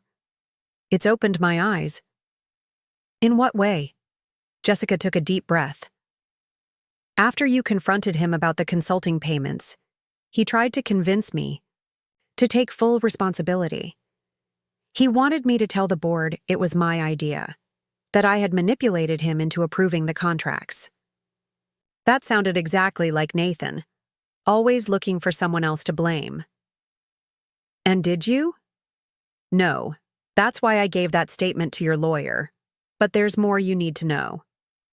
She reached into her purse and pulled out a thumb drive. This contains emails and documents about the Forrester contract. Nathan has been lying to everyone. Forrester, Horizon, the potential IPO underwriters. He promised them expansion terms he knew weren't real. I kept my expression neutral. not revealing that we'd already confirmed this information. "Why are you giving me this?" "Because it's the right thing to do," she said simply. "And because I'm having his child, and I don't want my baby's father to end up in prison for fraud. If the company discloses this now, proactively, there's a chance for damage control. If it comes out during SEC scrutiny of the IPO." I took the thumb drive, studying her carefully. "You seem to know a lot about securities law for an executive assistant." A small, rueful smile crossed her face. "I have a law degree from Columbia. I specialized in securities regulation before I burned out at a New York firm and moved to Denver for a fresh start. Nathan doesn't know. He never bothered to read my full resume. He just saw a pretty face who was willing to admire him." The revelation shifted my perception of Jessica completely. Not just the other woman, a trained legal mind who had recognized Nathan's fraud for what it was. "Why are you really here, Jessica? The truth, please." She met my gaze steadily. "Because I'm trying to do the right thing, for the baby, for myself, and yes, even for you. What Nathan did to both of us was manipulative and wrong. I can't undo the personal damage, but I can help prevent the professional catastrophe he's created. And what do you want in return?" "Nothing from you," she said quickly. "I don't expect forgiveness or friendship. But I do want assurance that when Horizon discloses these issues to the SEC, they make it clear that I was not complicit in the fraud. I can't risk my law license, especially now that I'll be a single mother." I raised an eyebrow. "Single mother? I thought Nathan was planning to handle everything and figure it out together." Jessica laughed bitterly. "That lasted about as long as his CEO position. Once he realized I wouldn't lie to the board about the consulting payments, he started pulling away. Last week, he informed me that he needed to focus on his legal defense and suggested I consider all options regarding the pregnancy." The callousness was breathtaking but not surprising. Nathan had always discarded people when they no longer served his purposes. "I'm keeping the baby," Jessica added firmly, "and I'll manage without him. But I wanted you to have this information directly from me, not filtered through attorneys." I studied her for a long moment, reassessing everything I thought I knew about the woman across from me. Yes, she had made terrible choices in becoming involved with my husband. But there was a directness in her manner now that suggested genuine remorse and a desire to rectify at least some of the damage. "Thank you for this," I said, pocketing the thumb drive. "I'll make sure the legal team knows you cooperated voluntarily." She nodded, relief evident in her expression. "There's one more thing you should know. Nathan has been meeting with Christopher Barnes daily. I overheard enough to know they're planning something, some kind of counter-move. They mentioned proxy votes and shareholder pressure. I don't know the details, but they're not accepting defeat." This wasn't surprising, but the confirmation was valuable. "When did you last hear them discussing this?" "Yesterday. Christopher came to Nathan's condo while I was picking up my things. They didn't know I could hear them from the bedroom." I nodded, mentally adding this to my growing list of concerns. "Is there anything else I should know?" Jessica hesitated, then shook her head. "No. I've told you everything significant." As we prepared to leave, an awkward silence fell between us. Two women connected by circumstances neither would have chosen, trying to navigate an impossible situation with whatever dignity remained. "I am sorry," Jessica said quietly, "for all of it." "I believe you," I replied. And surprisingly, I did. "Take care of yourself, and the baby." I watched her leave, this woman who had announced her pregnancy with my husband at our anniversary dinner just weeks ago, now an unexpected ally in untangling the mess Nathan had created. The thumb drive in my pocket contained evidence that would corroborate what we'd already discovered from Forrester, strengthening our position for whatever came next. Back in my car, I called Daniel. We need to move up the timeline. Jessica just gave me additional evidence of the Forrester fraud, and she says Nathan and Christopher are planning some kind of shareholder action. Proxy fight, Daniel replied immediately. They'll try to rally shareholders against the board's decision, claiming the leadership change endangers the IPO prospects. Can they succeed? Not if we disclose the fraud issues first. No rational shareholder would support returning a CEO who misrepresented financial projections to underwriters. Then we move now, I decided. Call the board for an emergency session first thing tomorrow. We disclose everything, revise the projections, and get ahead of whatever Nathan and Christopher are planning. As I drove home to my empty house, Nathan had moved out to a downtown condo. I felt a strange sense of clarity. The path forward was complicated and would likely be painful for Horizon in the short term. The IPO would be delayed, our valuation adjusted downward, our reputation requiring careful rehabilitation. But for the first time since Jessica's announcement at that disastrous dinner, I wasn't reacting to Nathan's actions. I was charting my own course, protecting the company I had helped build, establishing ethical leadership, creating something sustainable from the wreckage of Nathan's deceptions. Tomorrow would bring its own challenges: the board disclosure, the SEC notification, the inevitable public scrutiny. But tonight, driving through the Denver darkness with mountains silhouetted against the night sky, I felt something unexpected: freedom. Nathan had betrayed me, tried to erase me, attempted to reduce me to the role of supportive wife rather than founding partner. Now I was reclaiming not just my rightful position, but my vision for what Horizon could be. A company built on integrity, innovation, and authentic relationships. Let Nathan and Christopher plot their counter moves. I had truth on my side, and a growing certainty that whatever came next, I was exactly where I was meant to be. The emergency board meeting began at 7 a.m. sharp. The early hour hadn't deterred. Full attendance. Even Christopher Barnes had returned from his leave of absence to sit scowling at the far end of the table. I suspected Nathan's influence in his sudden reappearance. Thank you all for accommodating this urgent session, I began, meeting each board member's eyes as I spoke. We've discovered serious issues that require immediate attention and disclosure. Margaret nodded encouragingly, while Raj and Elizabeth exchanged concerned glances. James Peterson looked tired, as if he hadn't slept well. Christopher's hostility was palpable. As you know, we've been conducting a thorough review of company operations since the leadership transition. What we've found regarding the Forrester contract and our IPO projections is troubling. I laid out the facts methodically: the misrepresented expansion, the inflated growth projections, the potential securities implications, while Daniel distributed documentation packages containing the evidence, including the materials Jessica had provided.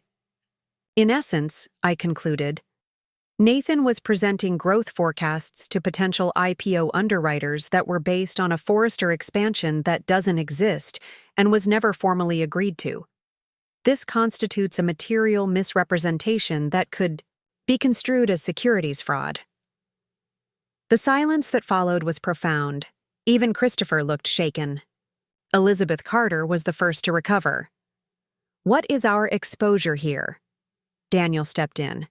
If we self-disclose to the SEC immediately and revise all projections before the IPO process advances further, we can mitigate the legal risk significantly.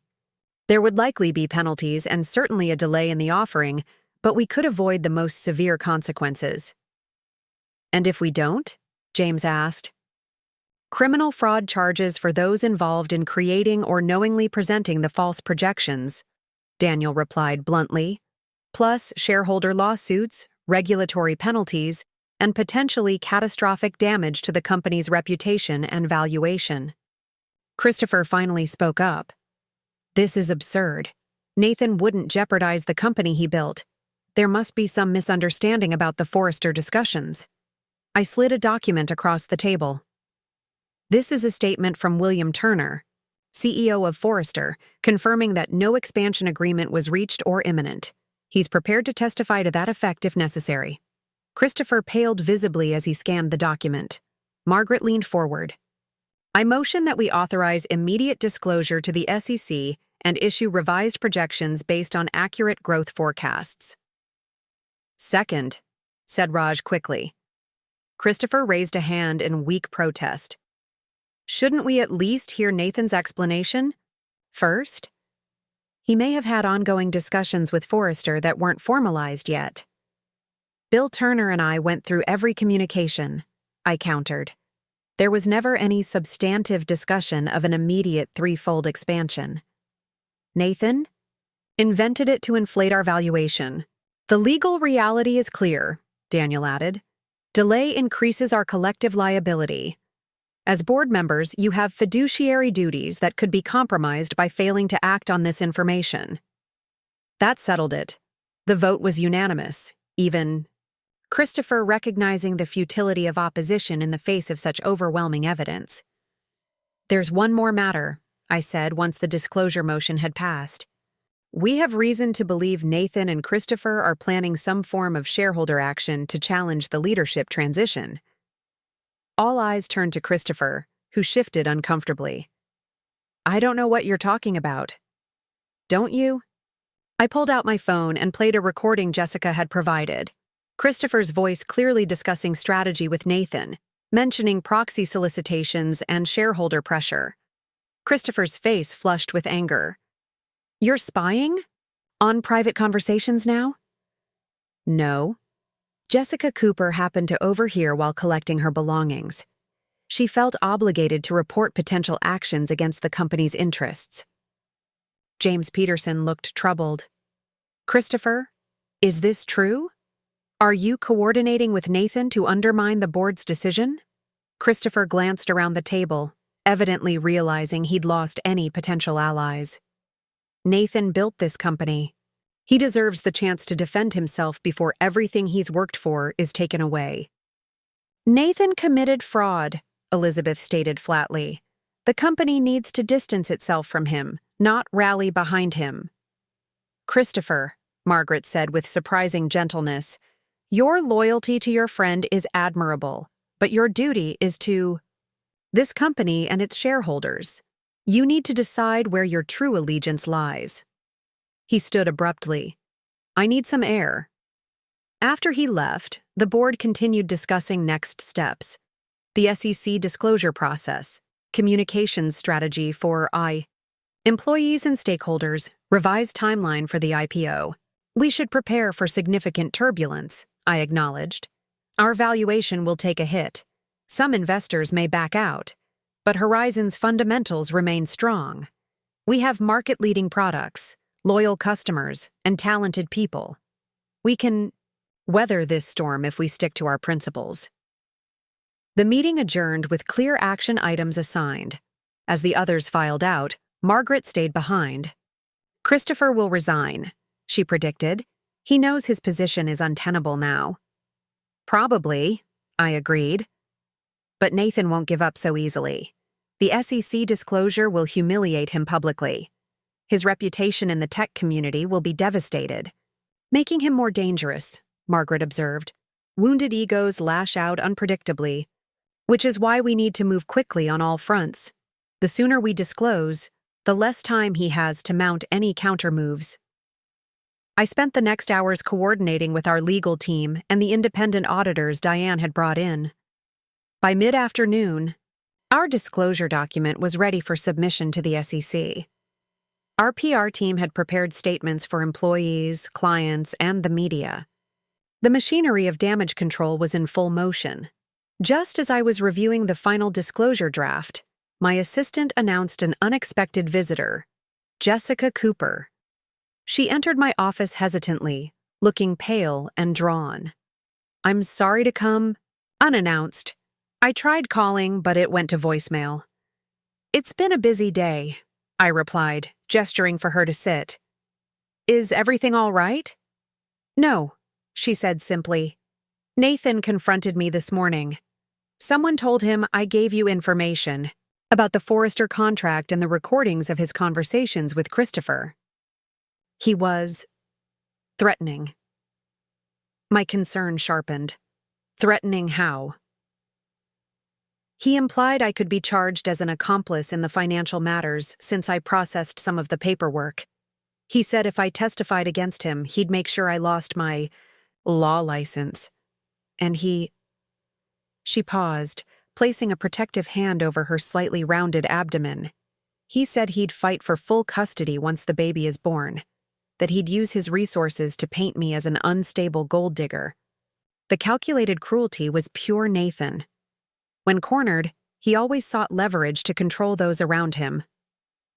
Did he threaten you physically? Not explicitly, but he was so cold, so different from the man I thought I knew. It frightened me. I considered our options. Have you documented these threats? She nodded. I recorded our conversation. Colorado is a one-party consent state for recordings. Smart, I acknowledged. Do you have somewhere safe to stay? Someone Nathan doesn't know about? My sister lives in Boulder. I could go there. That would be wise, at least temporarily. And Jessica, the SEC disclosure is happening today. Once it becomes public, Nathan's focus will likely shift from you to damage control for himself. Relief flickered across her face. That's actually why I came. I wanted to know if there was anything else I could do to help. Not just for legal protection, but because it's the right thing to do. The sincerity in her voice was unmistakable. Whatever her initial motivations in becoming involved with Nathan, she was trying to make amends in the only ways available to her. The documentation you've already provided is extremely valuable, but there is one more thing. Would you be willing to make a formal statement to the SEC about when and how you became aware of the Forrester misrepresentations? Of course, she agreed without hesitation. Whatever they need. As she stood to leave, an awkward silence fell between us. The bizarre reality of our situation, CEO and the pregnant mistress of my husband, now unlikely allies against his misconduct, seemed to hit us both simultaneously. This isn't how I imagined my life would turn out, Jessica said quietly. None of us did, I replied, surprising myself with the absence of bitterness in my voice. But we can only move forward from where we are, not from where we thought we'd be. She nodded, a ghost of a smile crossing her face. Wise words. I'll remember that.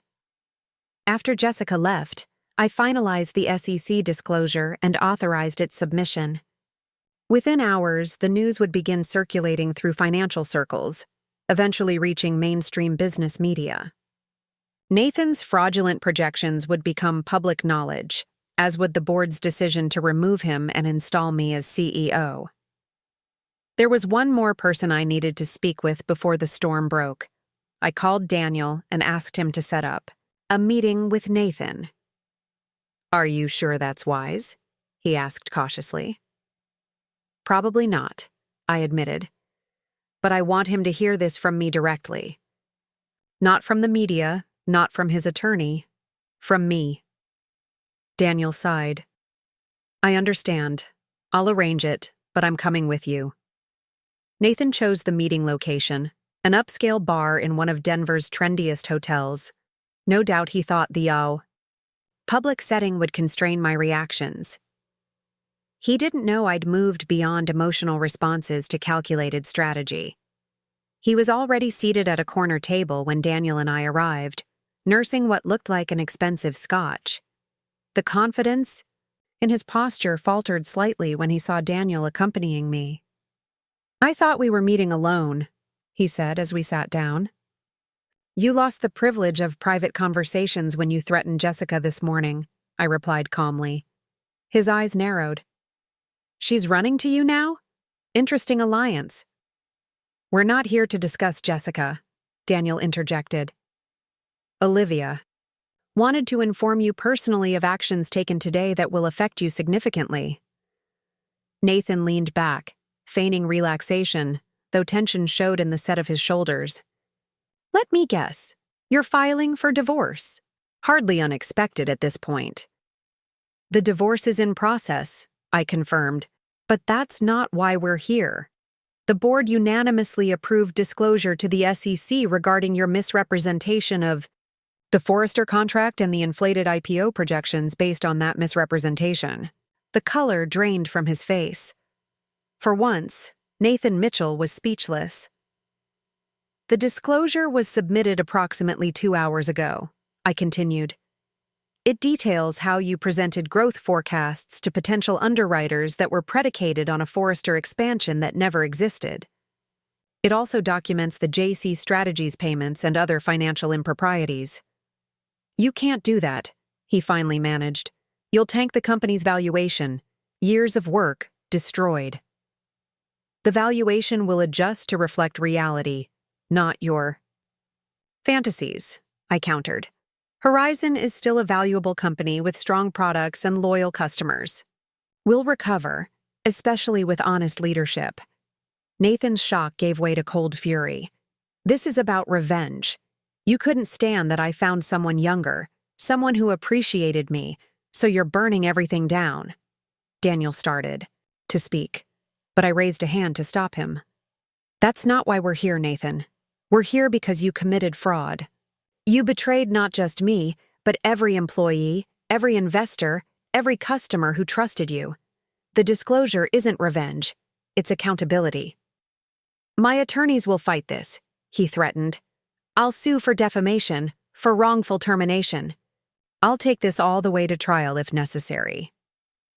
That would be unwise, Daniel advised coolly. A trial would make public even more details of your conduct, including potentially criminal behavior. The SEC doesn't look kindly on intentional misrepresentation to investors. Criminal? Nathan scoffed, but uncertainty flickered in his eyes. Securities fraud carries penalties of up to 20 years in federal prison, Daniel stated matter-of-factly. Given the evidence, including testimony from multiple witnesses, prosecutorial interest is likely. Nathan's bravado crumbled visibly. What do you want from me? We're not negotiating, I clarified. We're informing you of actions already taken. But if you're asking about mitigating your personal consequences, full cooperation with the SEC investigation would be advisable. And what about Christopher?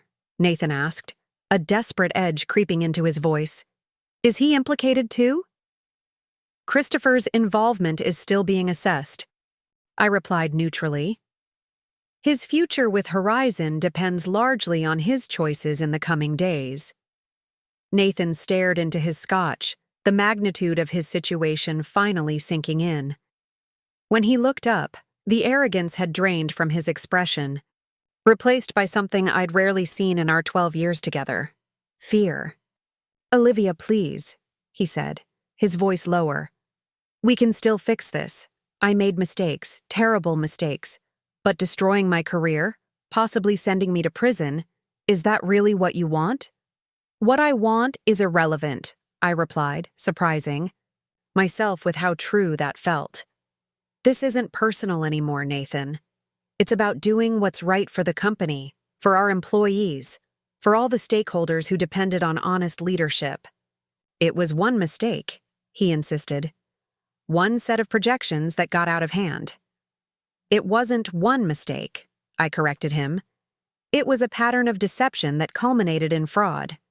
You systematically erased my contributions to Horizon. You misused company funds to pay your girlfriend.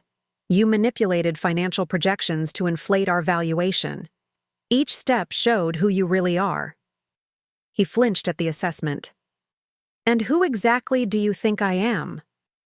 Someone who believes rules don't apply to him. Someone who uses people until they're no longer useful, then discards them. Someone who would threaten the mother of his unborn child to protect his reputation. The last point landed like a physical blow. Jessica told you about this morning. She did. She also provided recordings of your threats. Nathan's expression hardened. Always the victim, isn't she? Did she tell you she approached me initially because her father's company was competing with Forrester? That she used me for information? This was new, but not entirely surprising given Jessica's legal background and strategic thinking. She's made mistakes too. The difference is she's trying to correct them, while you're still making excuses. Daniel checked his watch. We should wrap this up. The financial news outlets will be breaking the story soon. I nodded and stood. Nathan, despite everything, we built something important together at Horizon. I'm going to protect it, even if that means protecting it from you. You won't succeed, he said, but the threat sounded hollow. The tech community is small. People know me, trust me. They trusted the version of you that you presented, I corrected. Just like I did. Just like Jessica did. Now everyone will see the reality. As Daniel and I walked away, I felt Nathan's eyes on my back. The gaze of a man watching his carefully constructed world collapse around him. Outside, the crisp Denver air filled my lungs as I took my first deep breath in what felt like hours. That was harder than I expected, I admitted to Daniel. You did well, he replied. Compassionate, but firm. He needed to understand the gravity of his situation.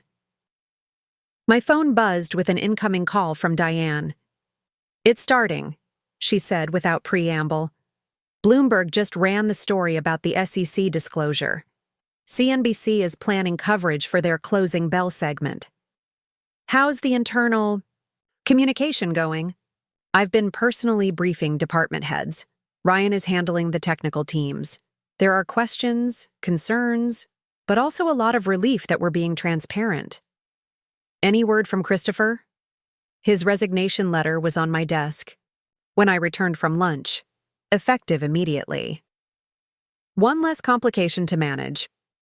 Have security escort him out and revoke all access credentials. I don't trust his loyalty right now. Already done, Diane confirmed. And Olivia? The preliminary feedback from the independent auditors suggests the financial issues may be limited to the Forrester projections and the JC Strategies payments. The core business financials appear sound. That was the first genuinely good news of the day. Keep me updated as they find more. And Diane, thank you for your integrity through all of this. It would have been easier to look the other way. Easier, maybe, but not right, she replied simply. By evening, the story had exploded across financial media. Horizon Technologies discloses potential fraud by former CEO, read the Wall Street Journal headline. CNBC ran a special segment questioning what this meant for tech IPOs generally. LinkedIn was buzzing with industry insiders expressing shock, disappointment, and in some cases, a lack of surprise. I remained in my office long after most employees had gone home, monitoring the coverage and responding to urgent inquiries from key clients and investors. The initial stock impact had been substantial. Our private valuation estimates from venture firms dropped nearly 30% in the first few hours after disclosure. But there were also signs of resilience. Several major customers, including Forrester, had issued statements reaffirming their commitment to Horizon's products. Around 9 p.m., Margaret arrived with takeout food and a determined expression. You need to eat, she insisted. Crisis management requires sustenance. I accepted the container gratefully, suddenly aware I hadn't eaten since breakfast. How bad? Is it out there? About as expected, she replied, settling into the chair across from my desk.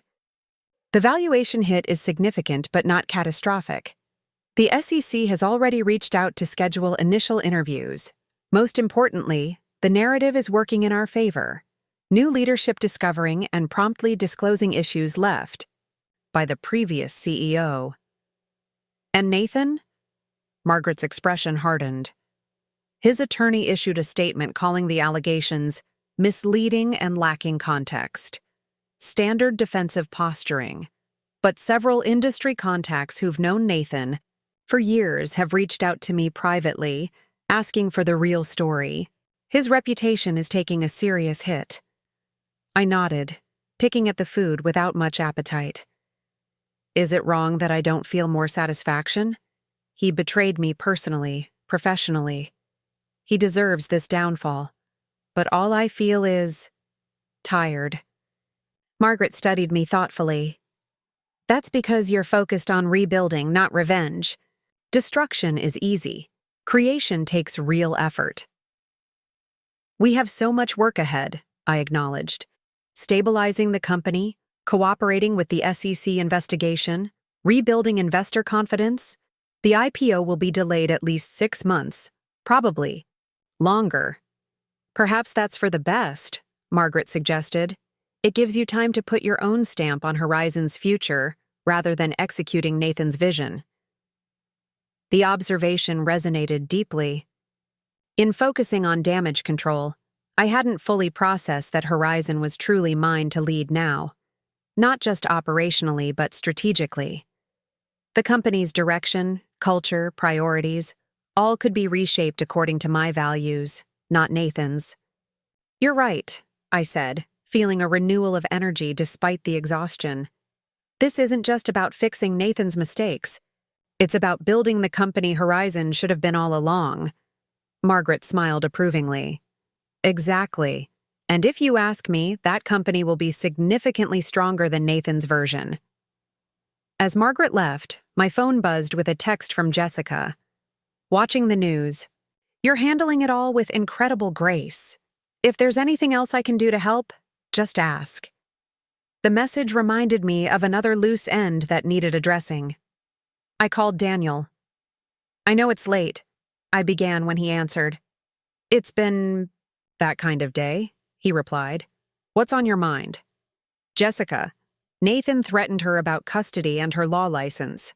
I'm concerned he might follow through, especially now that the disclosure has damaged his reputation.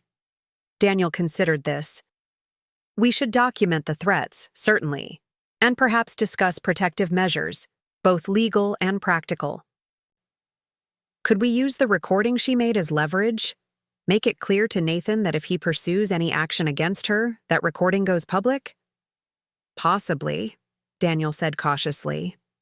Though we need to be careful not to cross into extortion territory. Let me think about the best approach. After ending the call, I stood at my office window, looking out at Denver's nighttime skyline. Somewhere out there, Nathan was watching his carefully constructed image crumble. Jessica was sheltering with her sister, protecting herself and her unborn child. And I was standing in the office that had once been his, charting a path forward for the company we had built and he had nearly destroyed. The symmetry wasn't lost on me. Nathan had announced his affair at our anniversary dinner, humiliating me in front of colleagues.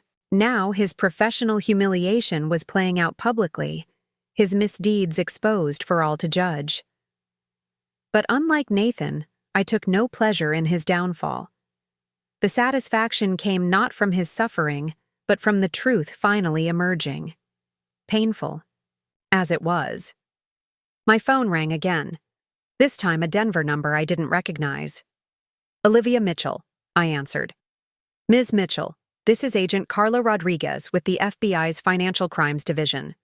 I apologize for the late call, but given the SEC referral regarding Horizon Technologies, we'd like to schedule a meeting as soon as possible. The FBI's involvement meant the situation had escalated beyond regulatory concerns to potential criminal investigation. Of course, my team and I will cooperate fully. I appreciate that, she replied. We'll need to interview all relevant parties, including your former CEO, Mr. Mitchell. I understand. Should I have our legal team contact you to arrange the details? That would be appropriate. And Ms. Mitchell, based on the preliminary information, your prompt disclosure likely protected the company from more severe consequences. That was the right call. After arranging to have our legal team contact Agent Rodriguez in the morning, I finally prepared to leave the office. The day had been one of the most challenging of my professional life, but also oddly clarifying. The path ahead was difficult, but clear. Cooperate with investigators, stabilize the company, rebuild investor confidence, and eventually, resume the path toward IPO, this time with honest projections and ethical leadership. As I gathered my things, I noticed the framed document I'd placed on the wall when I took over, the original Horizon business plan with both our names on it. Despite everything that had happened since, that initial vision had been genuine. Nathan and I had once been partners in the truest sense, building something we both believed in. Somewhere along the way, he had lost sight of that partnership, that shared purpose. His ambition had clouded his judgment. His ego distorted his perception. The man who had pitched his healthcare software vision to me 15 years ago would never have recognized the person he'd become. Someone willing to commit fraud, betray his wife, and threaten the mother of his child. I touched the frame lightly, acknowledging the grief for what had been lost alongside the determination to move forward. Tomorrow would bring new challenges, FBI interviews, continued media scrutiny, employee concerns to address. But tonight, driving home through the quiet streets, I allowed myself a moment of recognition. I had survived the public humiliation of Jessica's pregnancy announcement. I had uncovered Nathan's fraud and taken appropriate action despite the personal cost. I had stepped into leadership not out of vengeance, but out of duty to the company and its stakeholders. The dinner where Jessica announced her pregnancy had seemed like the end of my world. Instead, it had become the catalyst for reclaiming my rightful place, not just at Horizon, but in my own life. The irony wasn't lost on me. In trying to humiliate me, Nathan and Jessica had set in motion the events that would ultimately lead to his downfall and my ascension. As I pulled into my driveway, the house dark and quiet before me, I felt something unexpected amid the exhaustion and lingering pain. Hope. Not just for Horizon's recovery, but for my own. The path ahead would be challenging, but for the first time in years, it was truly mine to define. 1 year after the SEC disclosure, I stood at the podium in the Denver Convention Center, addressing the assembled crowd of Horizon employees, investors, and media representatives. The journey from that devastating anniversary dinner to this moment had been arduous, but transformative. Today marks not just Horizon's successful public offering, but a recommitment to the values that should have guided us from the beginning: integrity, transparency, and genuine innovation, I said, looking out at the faces before me. Our IPO valuation may be more modest than once projected, but it's built on truth, sustainable growth, verifiable contracts, and ethical leadership. The stock had opened at $28 per share, exceeding analyst expectations by nearly 15%. The journey to this point had required painful restructuring, intensive cooperation with federal investigators, and the rebuilding of trust with customers and investors alike. Nathan's legacy at Horizon had been completely rewritten. 6 months. After the disclosure, he had accepted a plea deal on securities fraud charges. 2 years in a minimum security facility plus restitution. The tech visionary who once commanded admiration across the industry was now a cautionary tale in business ethics seminars. As I concluded my remarks and the traditional bell-ringing ceremony began, I caught Margaret Reynolds' eye in the front. "Bro." Her approving nod meant more than the applause filling the room.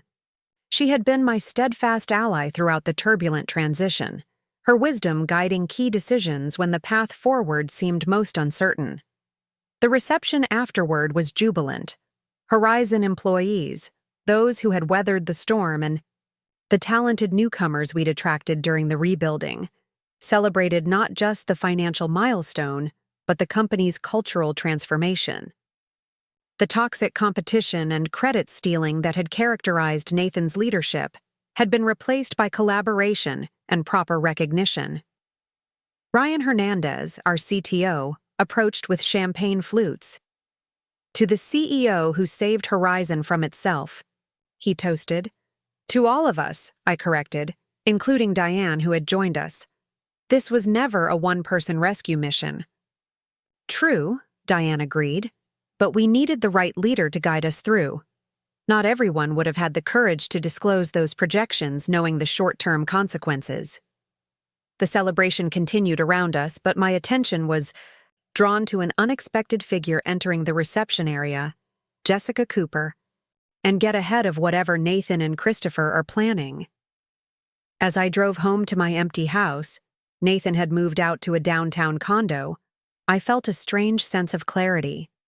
The path forward was complicated and would likely be painful for Horizon in the short term. The IPO would be delayed, our valuation adjusted downward, our reputation requiring careful rehabilitation. But for the first time since Jessica's announcement at that disastrous dinner, I wasn't reacting to Nathan's actions. I was charting my own course, protecting the company I had helped build, establishing ethical leadership, creating something sustainable from the wreckage of Nathan's deceptions. Tomorrow would bring its own challenges: the board disclosure, the SEC notification, the inevitable public scrutiny. But tonight, driving through the Denver darkness with mountains silhouetted against the night sky, I felt something unexpected: freedom. Nathan had betrayed me, tried to erase me, attempted to reduce me to the role of supportive wife rather than founding partner.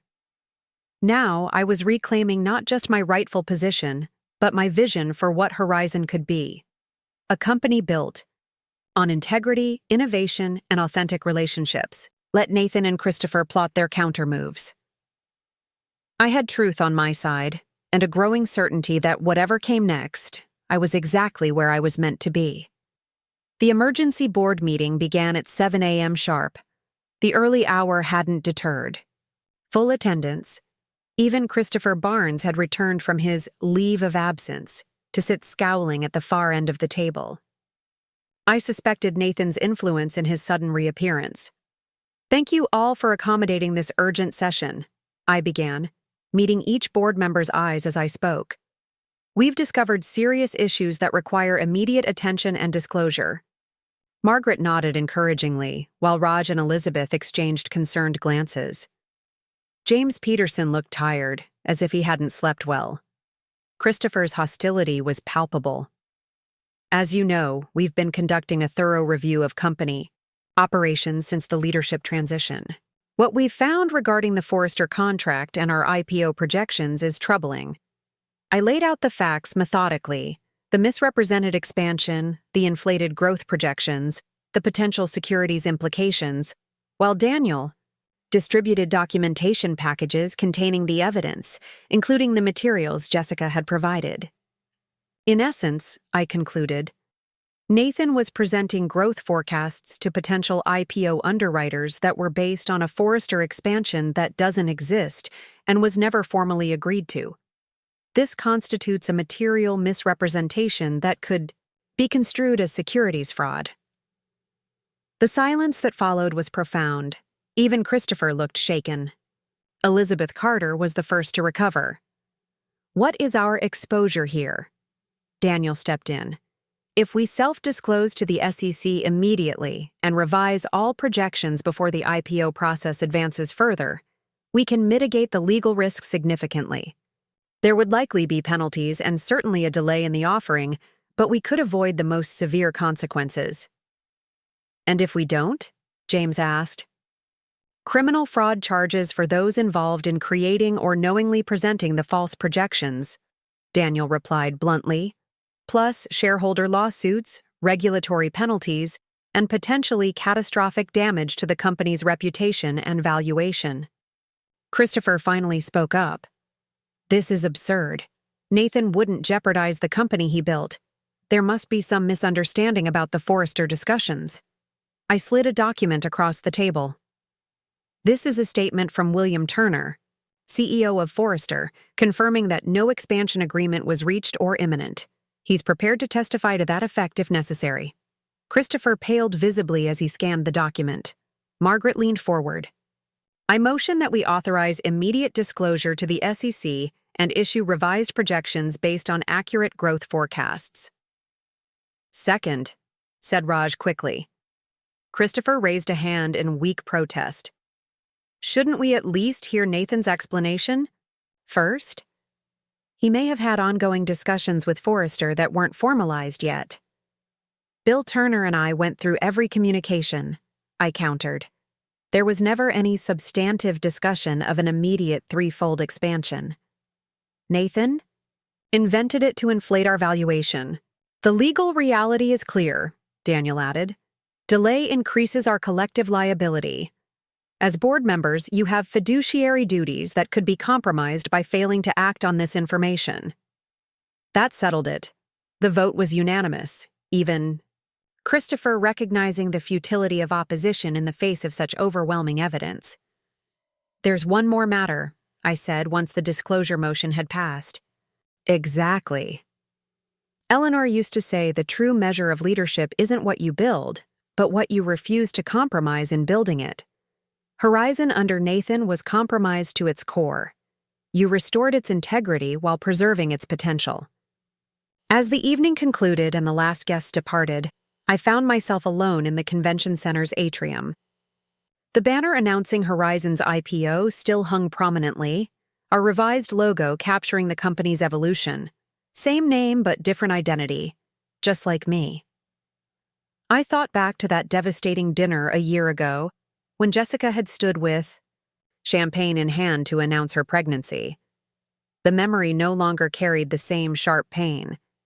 Time and perspective had transformed it from an ending into a beginning, the catalyst that had set everything else in motion. My phone buzzed with a text from Raj Patel, who had become a close advisor during the rebuilding. HRZN up another 3% in after-hours trading. The market believes in your vision. I smiled at the validation, but knew the stock price was just one measure of success, and not the most important one. The true achievement was less visible: the culture we'd created, the ethical foundation we'd established, the talented team we'd assembled. As I left the convention center, the crisp Denver evening enveloped me. The mountains stood silhouetted against the darkening sky, their permanence a reminder that even our most significant personal dramas are small against the backdrop of time. My driver was waiting to take me home, but I found myself requesting a detour. The office first, please. Just briefly. Horizon's headquarters was quiet at this hour. Just a few dedicated engineers still working on projects too engaging to abandon for the celebration. They offered congratulations as I passed, their genuine enthusiasm another testament to the company's transformation. In my office, I went directly to the framed business plan, the document that had started everything 15 years ago. Next to it now hung the bell I'd rung at the stock exchange, a symbol of Horizon's new chapter. I ran my fingers lightly over the glass covering the faded paper, tracing the names that had once represented such partnership and promise: Nathan Mitchell and Olivia Walker.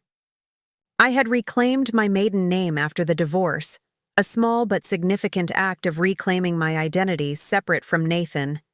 Olivia Walker, CEO of Horizon Technologies. The title still felt momentous sometimes, though I'd grown comfortable with its weight. My phone rang. Bill Turner from Forrester, calling to congratulate me on the IPO. Impressive debut, he said when I answered. The analysts are already reassessing their targets upward. Just delivering on promises we can actually keep? I replied. He laughed appreciatively. Revolutionary concept in tech. Listen, we should discuss expanding MediSync to our West Coast operations, for real this time. No smoke and mirrors, just solid business. I'd like that, I said, savoring the irony. The expansion Nathan had fabricated was now potentially becoming reality, not through deception, but through trust and demonstrated value. After ending the call, I took one final look around the office before heading home. The space had been completely redesigned, no trace of Nathan's tenure remaining. His awards and vanity photos replaced by team recognition and meaningful milestones. His dark, imposing furniture exchanged for a warmer, more collaborative arrangement. This was my company now, not through manipulation or deception, but through honest leadership and hard work. The path to this point had been painful, marked by betrayal and public humiliation. But standing here on IPO day, I couldn't regret any of it. Jessica's announcement at that anniversary dinner had seemed like the end. Instead, it had been the beginning of something I couldn't have imagined, reclaiming not just my professional contributions, but my personal power. As I left the building and headed home, I thought about the strange symmetry of life's most difficult moments, often leading to its most meaningful transformations. Nathan had orchestrated what he thought would be my greatest humiliation. Instead, he had inadvertently set me on the path to my greatest triumph. The company he loved now thrived under my leadership. The future he had jeopardized with his fraud was now secure through transparency. The wife he had betrayed and underestimated now occupied the position he had prized above all else. It wasn't about revenge. It never had been. It was about justice, restoration, rebuilding something better from the wreckage of betrayal. As my car wound through the Denver streets toward home, I felt a deep sense of completion. Not because Nathan had lost, but because integrity had won. Up next, you've got 2 more standout stories right on your screen. If this one hit the mark, you won't want to pass these up. Just click and check them out.